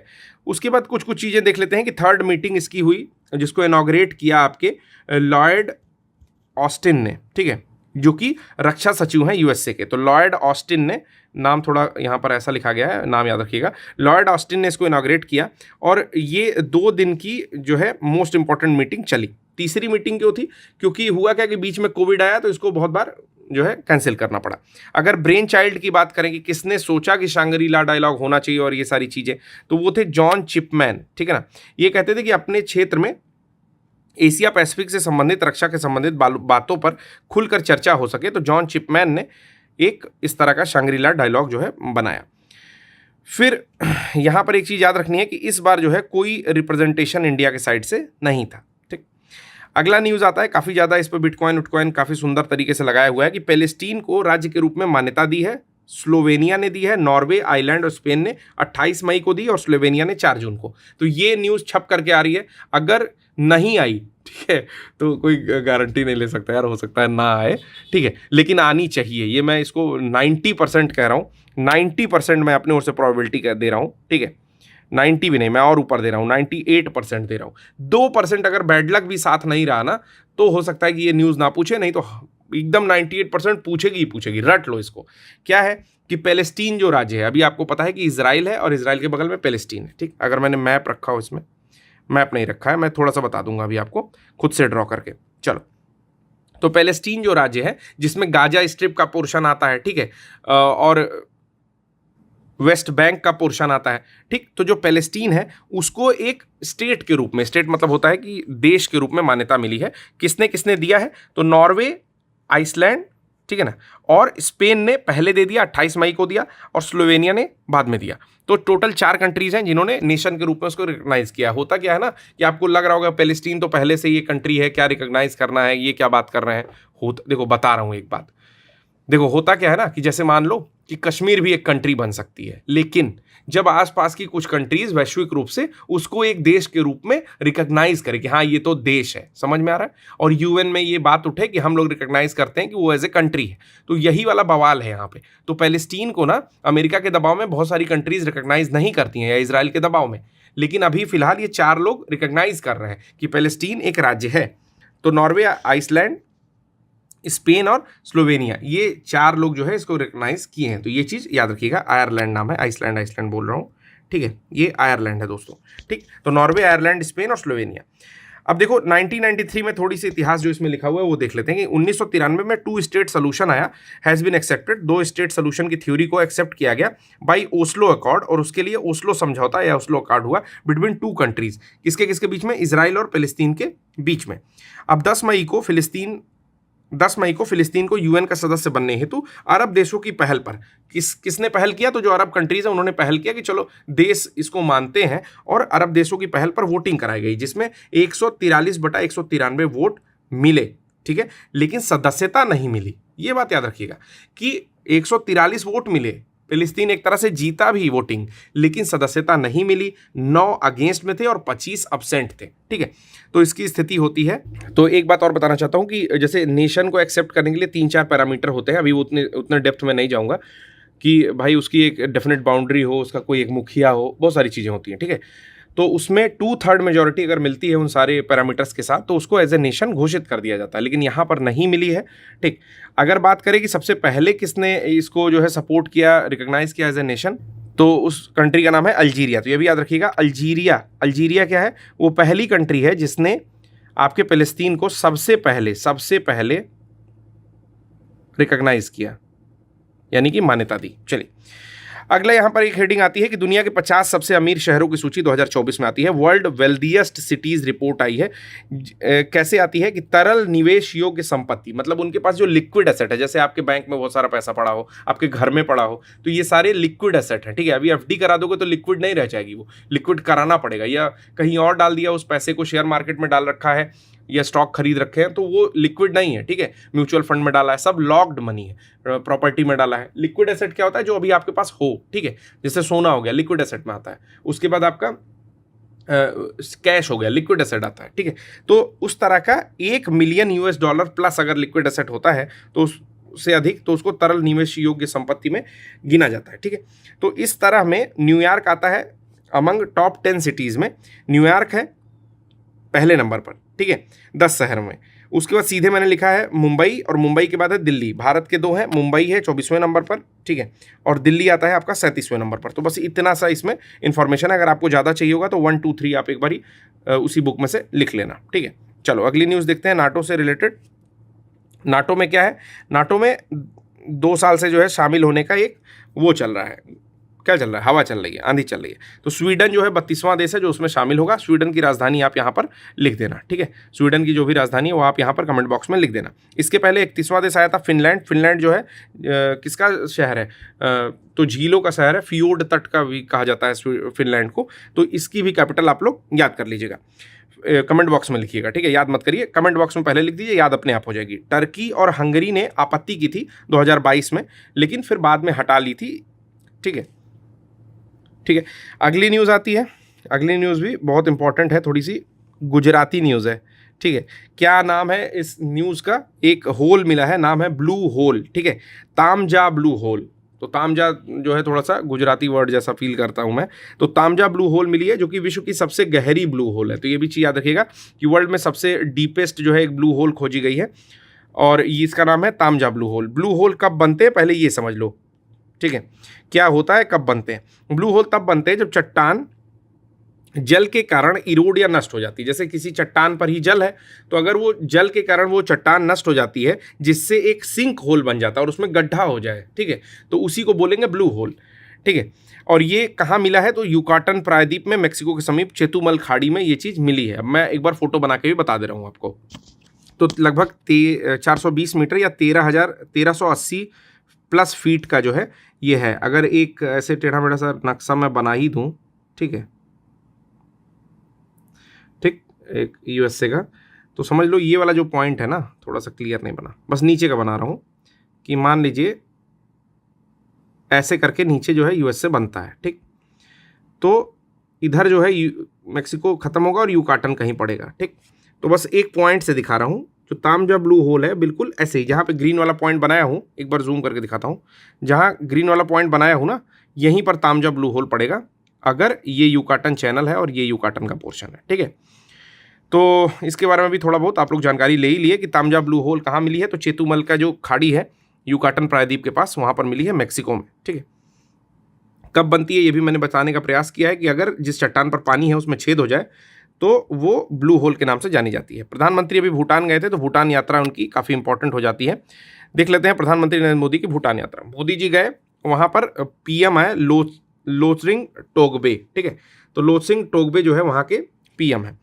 5 साल में 10,000 करोड़ रुपए विभिन्न परियोजनाएं हो, तो जो है 7 समझौता भारत ने किया कि हम लोग जो है 5 साल में 10,000 करोड़ रुपए आपके ऊपर खर्चा करेंगे। 7 समझौते क्या क्या किए, पेट्रोलियम की निर्बाध आपूर्ति करेंगे, ऊर्जा संरक्षण में सहयोग देंगे, अंतरिक्ष क्षेत्र में देंगे, और भी बहुत सारी चीज़ें की। फिर पारो से थिम्पू तक की यात्रा की, ठीक है। तो ये पारो क्या है, आप एक बारी मैप देखना, तो पारो स्टीप एकदम जो है आपका हिल है, ऐसे समझ लो कि बिल्कुल ऐसे स्टीप हिल है, ठीक है। और उस पर चढ़ने के लिए सीढ़ी वीढ़ी बनाई गई है, और इसी के ऊपर जो है कुछ मोनेस्ट्री जो है सिचुएटेड है। पारो में मोनेस्ट्री सिचुएटेड है, काफ़ी बेहतरीन है। तो पारो से थिम्पू तक की यात्रा उन्होंने की।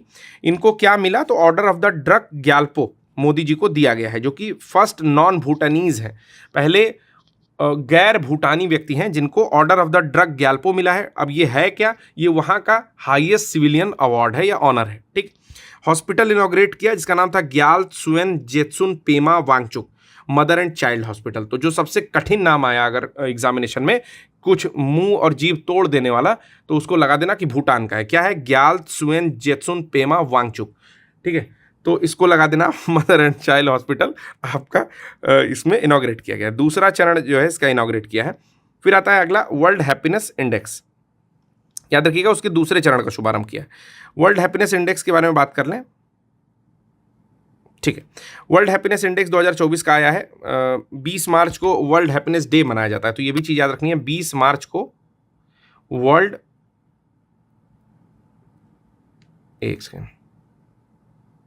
हैप्पीनेस डे मनाया जाता है। आपको बताना है कि गौरैया दिवस या स्पैरो डे कब मनाया जाता है, कमेंट बॉक्स में फटाक से कमेंट करो। चलो चलो चलो चलो चलो चलो, हाँ लेट के देखने वाले तो कमेंट नहीं कर पाएंगे, अच्छा कर लेंगे, चैटिंग करते हैं, चलो ठीक है कर दो। फिर पहला जो है फिनलैंड है, फिर है डेनमार्क, इंडिया क्या पाया, 126वां नंबर है उसका वर्ल्ड हैप्पीनेस इंडेक्स या खुशहाली सूचकांक में। लास्ट कौन है, अफगानिस्तान है, किसके ऊपर है, लेबनान के ऊपर है। चलो अफगानिस्तान वाले भी कुछ थोड़े से खुश हैं, ठीक है। सबसे लास्ट में आता है लेबनान, ठीक। इंडिया का स्कोर कितना है, तो 4.054, ये पूछता नहीं है, बस इतना याद रखना है कि 126वीं रैंकिंग है विश्व खुशहाली सूचकांक में। नेपाल, चीन, पाकिस्तान, म्यांमार सबका स्थान जो है भारत से ऊपर है। लाई चिंग ताइवान के प्रेसिडेंट है, ये चीज़ याद रखनी है कि लाई चिंग कौन है, तो इलायची से याद कर लो इनको, ताइवान के प्रेसिडेंट है इलायची, लाई चिंग नाम है, ठीक है। फिर अगला सूचकांक हम लोग देखने जा रहे हैं, मजाक बहुत ज़्यादा हो रहा है हम लोग का, मजाक अब हम लोग नहीं करेंगे, हम लोग बिल्कुल सीरियस हो जाएंगे एकदम, ठीक है। और सीरियस होकर के इस तरह से पढ़ाई करेंगे कि एग्जाम नहीं निकलेगा। इससे बढ़िया यार मजाक करते हुए पढ़ाई करो ना। जीवन में खुश रहना सबसे जरूरी है। एक मास्टर हमारा कहता था कि जीवन में खुश रहना सबसे जरूरी है। अब आप चाहें जैसे खुश रहते हो, ठीक। दूसरे आदमी से कंपैरिजन करोगे, किसी 6 फुट वाले से कोई 4.5 फुट का आदमी कंपैरिजन करेगा तो ऑब्वियस सी बात है ना, वह हार जाएगा। लेकिन हो सकता है कि 4.5 फुट वाला जो है वो तेजी से कहीं चढ़ जाए, 2 मंजिला बिल्डिंग पे चढ़ जाए, या कोई और उसके अंदर टैलेंट होगा, तो उसी समय में वो कंपैरिजन अगर होता तो शायद 4 फुट वाला ज़्यादा अपने आप को सुपीरियर समझता। तो कंपैरिजन एक मिथ्या है, मानव मन की मिथ्या है, इससे ऊपर उठ जाइए। किसी से जैसे मैं यहाँ पढ़ा रहा हूँ, 20 लोग तरह तरह के कमेंट करते थे पहले स्टार्टिंग में, तो मैं यहाँ किसी को रिप्लेस करने या कुछ ऐसा करने, गंदगी मचाने थोड़े आया। सब अपने भाई बहन है यार, सब अपने भाई बंधु हैं, तुम लोग को क्या पता।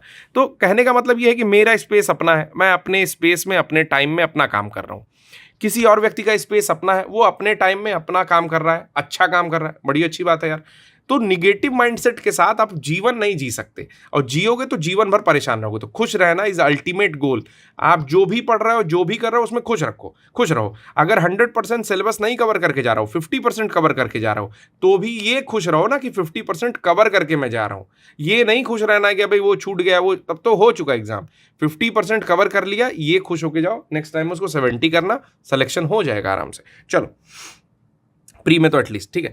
तो यात्रा पर्यटन विकास सूचकांक 2022 की बात करते हैं। रिलीज कौन किया है इसको? तो रिलीज किया है वर्ल्ड इकोनॉमिक फोरम या विश्व आर्थिक मंच। मैंने एक बार और बताया था कि सारे जितना भी वर्ल्ड इकोनॉमिक फोरम निकालता है, कम से कम मैंने यहाँ पर आज 4 पढ़ा है, ठीक है। तो चारों इंडेक्स को एक बारी में, या जितने भी इंडेक्स निकालता है सबको लिख लो, जो मैंने बता दिया है उसके सामने उसकी रैंकिंग लिखते जाइए, ठीक। फर्स्ट अमेरिका को मिला है यात्रा पर्यटन विकास सूचकांक में, और दूसरा स्पेन को मिला है। ये लोग यात्रा पर्यटन के लिए विकास करने में ज्यादा इच्छुक हैं। भारत को भी ठीक ठाक मिली है रैंकिंग, 39वीं रैंकिंग मिली है। भारत भी अपने पर्यटन वाले क्षेत्र में काफी काम कर रहा है। फिर अगला आया है AI कानून को मंजूरी किसने दिया है? आर्टिफिशियल इंटेलिजेंस के ऊपर कानून बनाया, उसको मंजूरी मिली, यूरोपीय संघ ने ये काम किया है। अगला आता है TAK-003। TAK-003 क्या है? ये डेंगू के लिए एक नए टीके का निर्माण हुआ है। आपको बताना है डेंगू जो है वो किस मच्छर से फैलता है। 3 मच्छर इंपॉर्टेंट होते हैं। एक होता है एडिस इजिप्टी, ठीक है। दूसरा होता है क्यूलेक्स, और तीसरा होता है आपका मादा एनोफिलीज या फीमेल एनोफिलीज मच्छर, ठीक। तो इस मच्छर से कौन कौन सी बीमारियां फैलती हैं वो बता दीजिएगा, और कौन से मच्छर से डेंगू हो रहा है या डेंगी हो रहा है वो भी आपको बता देना है। तो नाम इसका एक और बताया गया है क्यूडंगा वैक्सीन, ठीक है। डेंगू काटेगा तो डंगा लास्ट में कर देना, क्यों डंगा मतलब क्यों डेंगू ने मेरे को काटा, तो क्यों डंगा वैक्सीन, ठीक है। देखो ऐसे याद कर लो, क्यों डंगा, TAK-003 मतलब क्यों डंगा, वो वैक्सीन का नाम है क्यों डंगा, मतलब क्यों डेंगू ने काटा। ताक रहा था, TAK ताक रहा था 003 3 सेकंड तक, ठीक है। तो इस मुझे लगता है कि याद हो ही जाना चाहिए अब, ठीक है। तो डेंगू के नए टीके का या वैक्सीन का निर्माण हुआ है, डेवलप्ड बाई ताकेदा ने इसको जो है वो कह रहा था कि ताकेदा, तो उसने बना दिया कि ठीक है ताकेदा मच्छर के, और जो है उसको बना दिया। 2 खुराक उसकी दे सकते हैं। सेकंड वैक्सीन है आपकी CYD-TDW के बाद, ठीक है। तो डेंगू वैक्सिया करके एक इससे पहले भी बन चुकी है जिसका नाम है CYD-TDV, ठीक है। और उसको डेवलप किया था आपका सोनोफी पास्चर के द्वारा, ठीक। तो छोड़ दीजिए वो सब। अगला देखते हैं, एक ब्लू रेजिडेंस वीजा है जिसको 10 साल के लिए UAE दे रही है। महिलाओं के विरुद्ध हिंसा से निपटने के लिए EU का कानून आया है। कुछ अलग अलग चीजें मैंने इसमें लिख दी हैं, मैं आपको सब कुछ समझा दे रहा हूँ। तो 1 लाइनर की तरह से याद कर लो, इसमें कुछ मैं समझ रहा हूँ कि ज़्यादा समझाने के लिए है भी नहीं। कि ब्लू रेजिडेंस वीज़ा किसने जारी किया है? तो 10 साल के UAE ने जारी किया है, ठीक है। दूसरा, महिलाओं के विरुद्ध हिंसा से निपटने के लिए किसने कानून निकाला है? तो EU यानी कि यूरोपियन यूनियन ने कानून निकाला है। अब वर्ल्ड माइग्रेशन रिपोर्ट देख लेते हैं डायरेक्टली, ठीक है। वर्ल्ड माइग्रेशन रिपोर्ट क्या है? रिलीज किसके द्वारा की जाती है? तो इंटरनेशनल ऑर्गेनाइजेशन फॉर माइग्रेशन है, यानी कि विस्थापन के लिए कोई इंटरनेशनल ऑर्गेनाइजेशन है जिसके द्वारा ये रिपोर्ट निकाली जाती है। 2022 में ये बताया गया कि टोटल 111 करोड़, मतलब या तो कह सकते हो 111 बिलियन डॉलर रुपए जो है, बिलियन डॉलर में रुपए कैसे होंगे, ठीक है, ठीक है। तो बिलियन डॉलर जो है इसमें करेक्ट होना चाहिए, 100 कर लो, ठीक है। तो 2022 में 111 बिलियन डॉलर का जो है टोटल अधिक प्रेषण किया गया है भारत को, ठीक। तो ये पहली कंट्री बन गई जिसने 100 करोड़ रुपए क्रॉस कर दिए हैं, जिनको रिमिटेंसेस के रूप में, या 100 बिलियन डॉलर के आंकड़े को पार करने वाला पहला कंट्री बन गया है, ठीक है। कितने लोग इंटरनेशनल इमिग्रेंट्स हैं भारत में, कितने लोग प्रवासी हैं? तो इसको करोड़ में लिखा हुआ हूं, तो इसको बिलियन डॉलर कर लीजिए कि पहली कंट्री है जो कि पास कर गई है 100 बिलियन डॉलर का रेमिटांस एक्सेप्ट करने में। 1.8 करोड़ लोग लगभग इंटरनेशनल इमिग्रेंट हैं, यानी कि विदेश में रहते हैं भारत से। नाइजीरिया ने बनाया मेनिंजाइटिस का टीका, इसका नाम है MEN 5CV। तो इसके बारे में बस इतना ही था। नेक्स्ट न्यूज हम लोग की यहाँ से स्टार्ट हो रही है, इसको भी घेर दे रहा हूँ मैं, ठीक है। तो नाइजीरिया एक कंट्री है जिसने एक टीका बना लिया है मेनिंजाइटिस का। मेनिंजाइटिस क्या होता है? मस्तिष्क और तंत्रिका तंत्र से संबंधित रोग है। शायद उसकी जो झिल्ली होती है मस्तिष्क की, उसमें कुछ प्रॉब्लम होती है तो मेनिंजाइटिस हो जाता है। तो इसका टीका जो बनाया है उसका नाम है MEN 5CV, ठीक है। टीके का नाम याद रखेंगे, एक सेकेंड, हाँ ये घेर नहीं पाया था, ऊपर हो गया था जी, ठीक है, ओके। तो मेनिंजाइटिस का टीका है MEN 5CV, ठीक है। इरेडिकेट कब तक करना है मेनिंजाइटिस को, ये भी पॉइंट याद रख लीजिए, बहुत ज़्यादा महत्वपूर्ण है, बहुत बहुत ज़्यादा महत्वपूर्ण है, ठीक है। तो इस पॉइंट को भी आप लोग याद कर सकते हैं कि मेनिंजाइटिस को कब तक इरेडिकेट करना है, यानी कि उन्मूलन कब तक करना है। तो WHO का टारगेट है 2030 तक मेनिंजाइटिस को जो आपका उन्मूलन कर देगा, ठीक है। मेनिंजाइटिस क्या है? तो मस्तिष्क और रीढ़ की हड्डी के आसपास जो झिल्लियां होती हैं, मेनिंग्स में होने वाला एक खतरनाक सूजन है। वायरस, कवक, बैक्टीरिया, परजीवी के कारण हो सकता है, जिसको बैक्टीरियल मेनिंजाइटिस बोलते हैं। WHO कहता है कि 2030 तक मेनिंजाइटिस पूर्णतः समाप्त करने का लक्ष्य रखा है, ठीक है। बुक से पढ़ोगे तो आपका पेज नंबर 55 पे हम लोग चल रहे हैं। अगला है रोगी सुरक्षा अधिकार चार्टर। WHO ने निकाला है कि WHO द्वारा रोगी सुरक्षा अधिकार चार्टर का शुभारंभ किया गया 18 अप्रैल को। रोगी सुरक्षा पर छठे वैश्विक मंत्रिस्तरीय सम्मेलन हुआ। कहाँ पर हुआ? तो चिली के सैंटियागो में हुआ, ठीक है। यह चार्टर मरीजों की सुरक्षा, मरीजों के अधिकार और रोगी केंद्रित स्वास्थ्य देखभाल इत्यादि पर फोकस्ड है। तो जो आपका छठा वैश्विक मंत्रिस्तरीय सम्मेलन हुआ रोगी सुरक्षा पर, उसी का चार्टर आया है WHO के द्वारा। फिर अगली न्यूज़ जो हम लोग कंप्लीट कर रहे हैं, कवर कर रहे हैं, वो है विश्व के 10 व्यस्ततम हवाई अड्डे। और रिक्वेस्ट है, हाथ पैर जोड़ के रिक्वेस्ट कर रहा हूँ कि मेरा लेक्चर देखने के बाद ऐसा नहीं है कि मैं ब्रह्मा हूँ। देखो ये अपने आप को स्वघोषित ब्रह्मा बनना, स्वयंभू बनना, ये पतन का कारण होता है। तो मैं आपसे स्पष्ट रूप से बता रहा हूँ कि बिना खुद से पढ़े सिलेक्शन नहीं होता है। आप सोच रहे होगे कि मैं तो लेक्चर देख रहा हूँ तो पढ़ रहा हूँ ना, आप मेरा लेक्चर देख लो, 20% to 50% दिमाग में चीज़ें चली गई, आप उसको एक बारी यही वाली बुक खरीद के रिवाइज कर लो। मैं बता रहा हूँ, एक एक न्यूज टिप पे रहेगी, एक एक पॉइंट बताओगे आप, ठीक है। तो खुद से रीड जरूर करो, ठीक है। मैं आपकी रीडिंग हैबिट या रीडिंग स्पीड बढ़ाने का काम कर रहा हूँ कि अगर वो बुक आप 1 महीने में ख़त्म करते तो अभी मेरा लेक्चर केवल 3 या 4 लेक्चर जो आएगा उसको देख करके आप वो बुक बड़े आराम से 1 हफ्ते में ख़त्म कर सकते हो। तो बाकी 3 हफ्ता बचाओ ना भाई मेरे। चलो स्टार्ट करो। तो मैं ये घोषित नहीं करता मतलब कि मैं ही पढ़ा रहा हूँ, आपको ही पढ़ना पड़ेगा, आप ही सब कुछ हो। चलो अपने ऊपर विश्वास रखो। विश्व के सबसे 10 जो है व्यस्ततम हवाई अड्डों का नाम यहाँ पर दिया हुआ है। एयरपोर्ट काउंसिल इंटरनेशनल वर्ल्ड के दे रहे हैं सबसे व्यस्त हवाई अड्डों का नाम। तो पहला है हर्सफील्ड जैक्सन अटलांटा का, ठीक है, USA में पड़ता है। दूसरा है दुबई का। इंडिया का जो पड़ता है वो 9वें स्थान पर पड़ता है, ये इंपॉर्टेंट है। इंदिरा गांधी न्यू दिल्ली का जो एयरपोर्ट है वो 9वां सबसे व्यस्ततम एयरपोर्ट है वर्ल्ड का। अगला आता है वर्ल्ड हेपेटाइटिस शिखर सम्मेलन हुआ है लिस्बन, पुर्तगाल में हुआ है। लिस्बन जो है कैपिटल है पुर्तगाल की, और पुर्तगाल ही वो जगह है जहाँ से वास्को डी गामा आया और सारी झंझट पैदा किया, ठीक है। तो कह रहा है लिस्बन में हुआ है अभी विश्व हेपेटाइटिस शिखर सम्मेलन। WHO उन्मूलन का टारगेट रखता है 2030 तक, यानी कि हेपेटाइटिस को कब तक उन्मूलन कर देगा? तो 2030 तक उन्मूलन कर देगा। हेपेटाइटिस में आपने सुना होगा कि हेपेटाइटिस में A होता है, हेपेटाइटिस में B होता है, हेपेटाइटिस में E होता है, अलग अलग हेपेटाइटिस होते हैं। बेसिकली यकृत की तरह की प्रॉब्लम है, सूजन से रिलेटेड होता है या यकृत के कोई भी परेशानी होती है तो उसको हेपेटाइटिस की संज्ञा दी जाती है, ठीक है। अगला आता है QS रैंकिंग, जिसका नाम है क्वैकर्ली साइमंड्स, ठीक है ना। क्वैकर्ली साइमंड्स करके QS रैंकिंग है, जिसको विश्व यूनिवर्सिटी रैंकिंग भी बोली जाती है। क्या बोला जाता है? विश्व यूनिवर्सिटी रैंकिंग। चलिए, भारत के 1559 यानी कि भारत जो है 69वें नंबर पर है QS रैंकिंग में, टोटल 1559 संस्थानों में, शिक्षण संस्थानों में, ठीक है। और ये जो है टोटल भारत के कितने हैं? तो टोटल भारत के लास्ट ईयर जो है वो 66 संस्थानों को इसमें शामिल किया गया था। और इस बार जो है भारत के 69 ऐसा कुछ गलत बता रहा हूँ, मुझे लगता है कि पिछले साल अभी 69 विश्वविद्यालयों को जगह मिली है, ठीक है, 1559 में, और पिछले साल 66 को ही मिली थी, मतलब सही बता रहा था। तो इसमें कुछ पॉइंट्स है, जैसे 20वें नंबर पर JNU को मिला है, 24वें नंबर पर Savita institute of medical sciences south में इस्टेब्लिश है, काफ़ी ज़्यादा चर्चित रहता है, ठीक है, हर बार QS रैंकिंग में इसकी रैंकिंग रहती है। 25वां है इसमें IIM अहमदाबाद का। तो टॉप 50 में अगर देखा जाए या टॉप 30 में ही देख लोगे तो 20वें पे JNU है, 24वें पे सविता इंस्टीट्यूट है, 25वें पे IIM अहमदाबाद है, 45वें पे IIT बॉम्बे है, 45वें पे ही आपका IIT दिल्ली है, ठीक है, और उसके साथ 71वें पे शायद आपका IIT मद्रास है, ठीक। तो 77वां है ये, 77वें पर IIT मद्रास है। शोध कार्यों में देखा जाए तो 54% की प्रगति हुई है भारत में, ठीक है। 2017 से 22 के बीच में, मतलब पिछले 5 वर्षों में 54% की प्रगति हुई है टोटल शोध कार्यों में, यानी कि जो भी रिसर्च वर्क होते हैं उसमें। अगर मैनेजमेंट में रैंकिंग देखी जाए तो 32वें नंबर पर IIT IIM अहमदाबाद है, 32वें नंबर पर ही बेंगलुरु है और 50वें नंबर पर IIM कोलकाता है।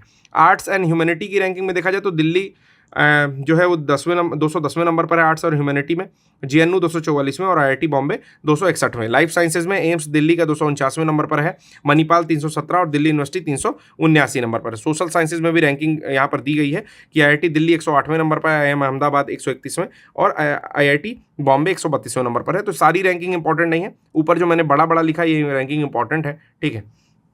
और अगर आप बहुत जानना चाहते हो तो आप मैनेजमेंट की रैंकिंग भी जान सकते हो, ठीक। क्यों जान सकते हो इसका भी रीजन मैं बता रहा हूं, चूंकि देखो आप इसकी रैंकिंग देखोगे तो 50 के आसपास दिख रही है, ठीक है। तो अंडर 50 की जो चीजें होती है वो चीजें ज्यादा इंपॉर्टेंट हो जाती हैं। अगला हम देखते हैं कि वर्ल्ड फ्रीडम इंडेक्स 2024 में आया था, ठीक है,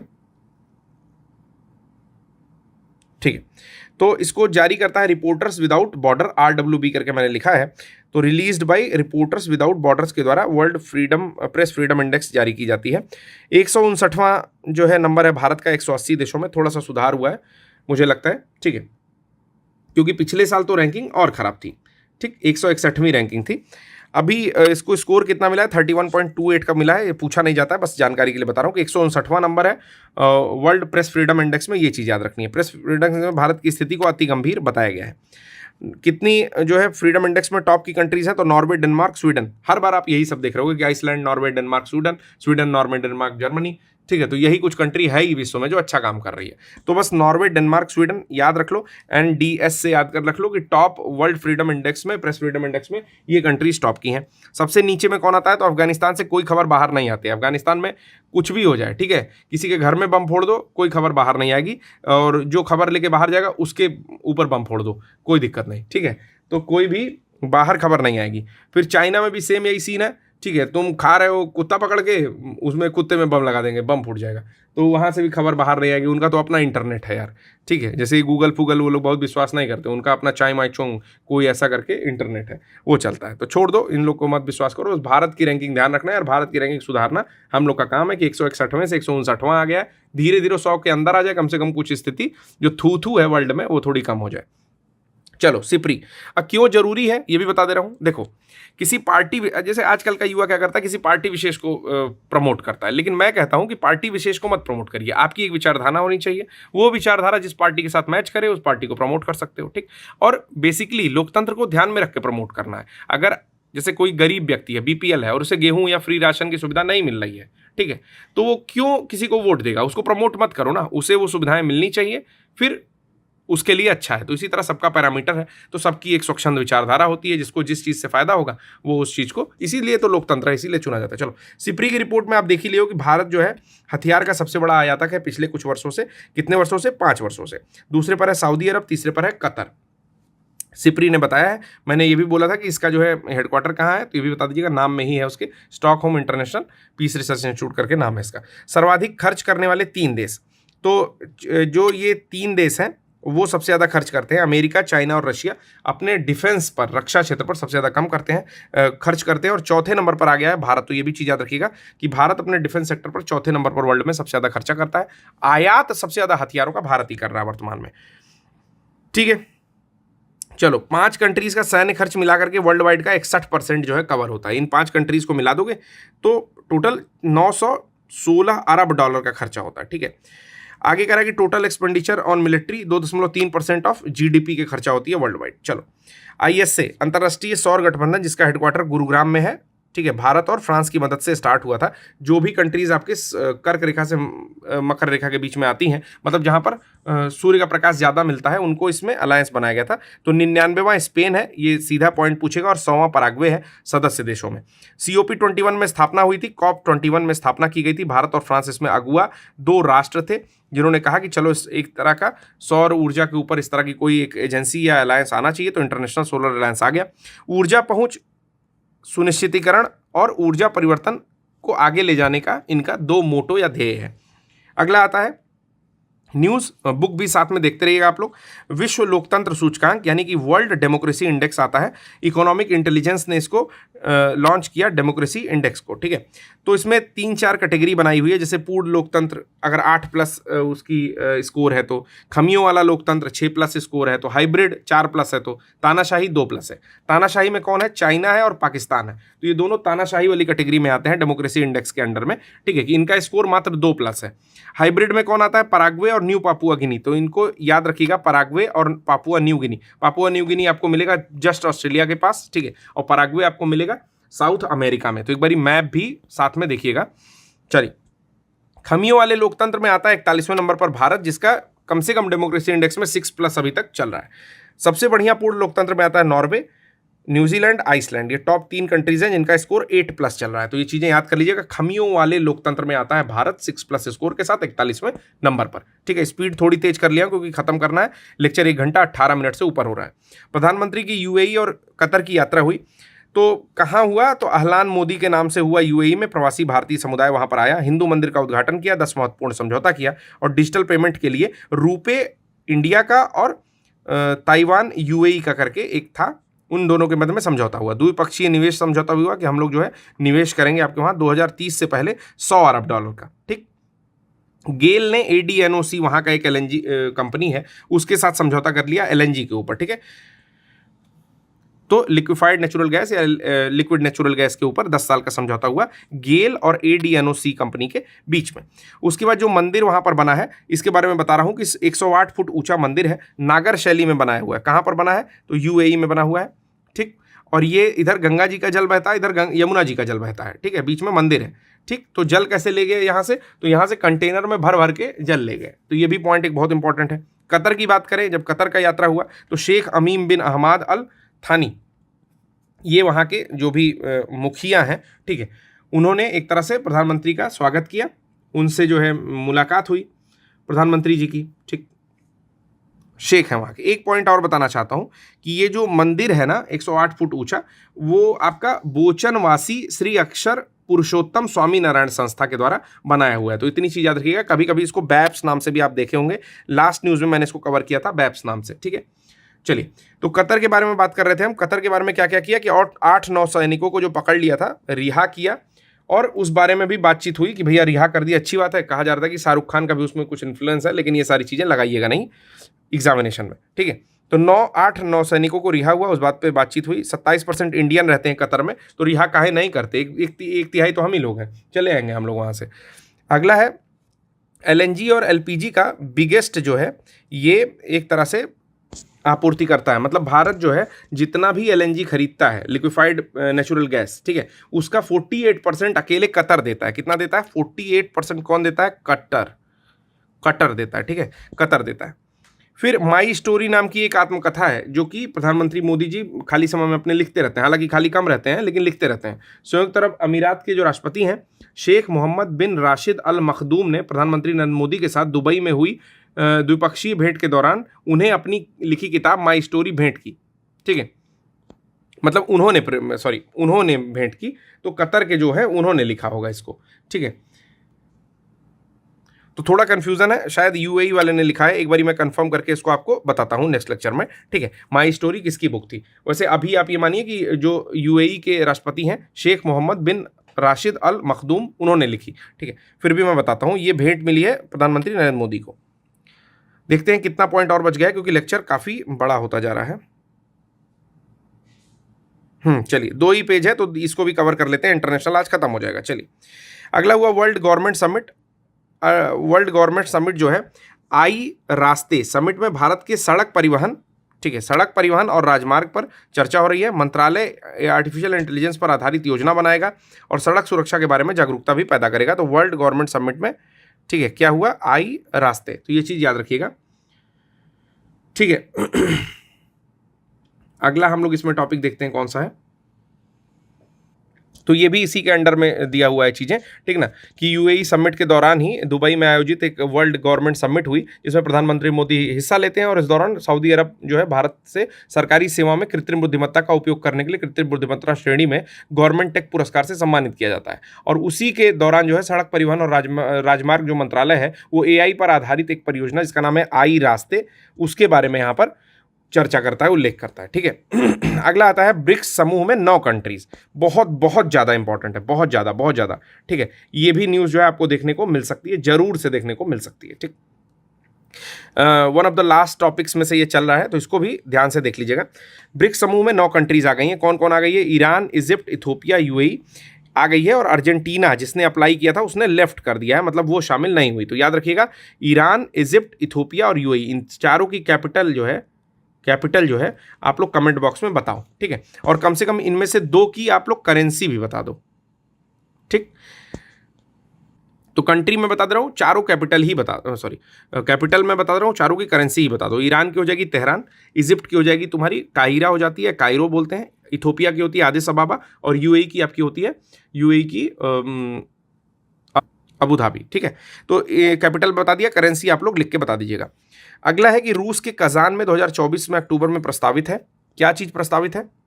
तो ब्रिक्स का सम्मेलन प्रस्तावित है अक्टूबर में, ठीक है। तो ये चीज़ याद रखिएगा, रूस के कजान में इस बार ब्रिक्स का सम्मेलन होगा।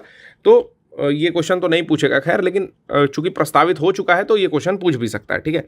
इसमें एक वो कर रहा है कि थीम जो इसकी रखी जा रही है या वाक्य जो रखा जा रहा है, आदर्श वाक्य वो रखा जा रहा है, समान वैश्विक विकास और सुरक्षा के लिए बहुपक्षवाद को मजबूत करना। चलिए अगला एक सम्मेलन हुआ है 7वां हिंद महासागर सम्मेलन, जो कि पर्थ ऑस्ट्रेलिया में हुआ। किसके द्वारा ऑर्गेनाइज किया गया? तो ऑस्ट्रेलिया के विदेश मंत्रालय और व्यापार विभाग के द्वारा ऑर्गेनाइज किया गया है। और उसके साथ में Rajaratnam School of International Studies के द्वारा भी इसको ऑर्गेनाइज किया गया। तो ये पूरा पॉइंट है, ये पूरा पॉइंट याद रखिएगा कि कहाँ हुआ है 7वां हिंद महासागर सम्मेलन। तो पर्थ ऑस्ट्रेलिया में हुआ और ऑर्गेनाइज किया गया ऑस्ट्रेलिया विदेश मंत्रालय, व्यापार विभाग और Rajaratnam School of International Studies के द्वारा। विषय क्या है इसका?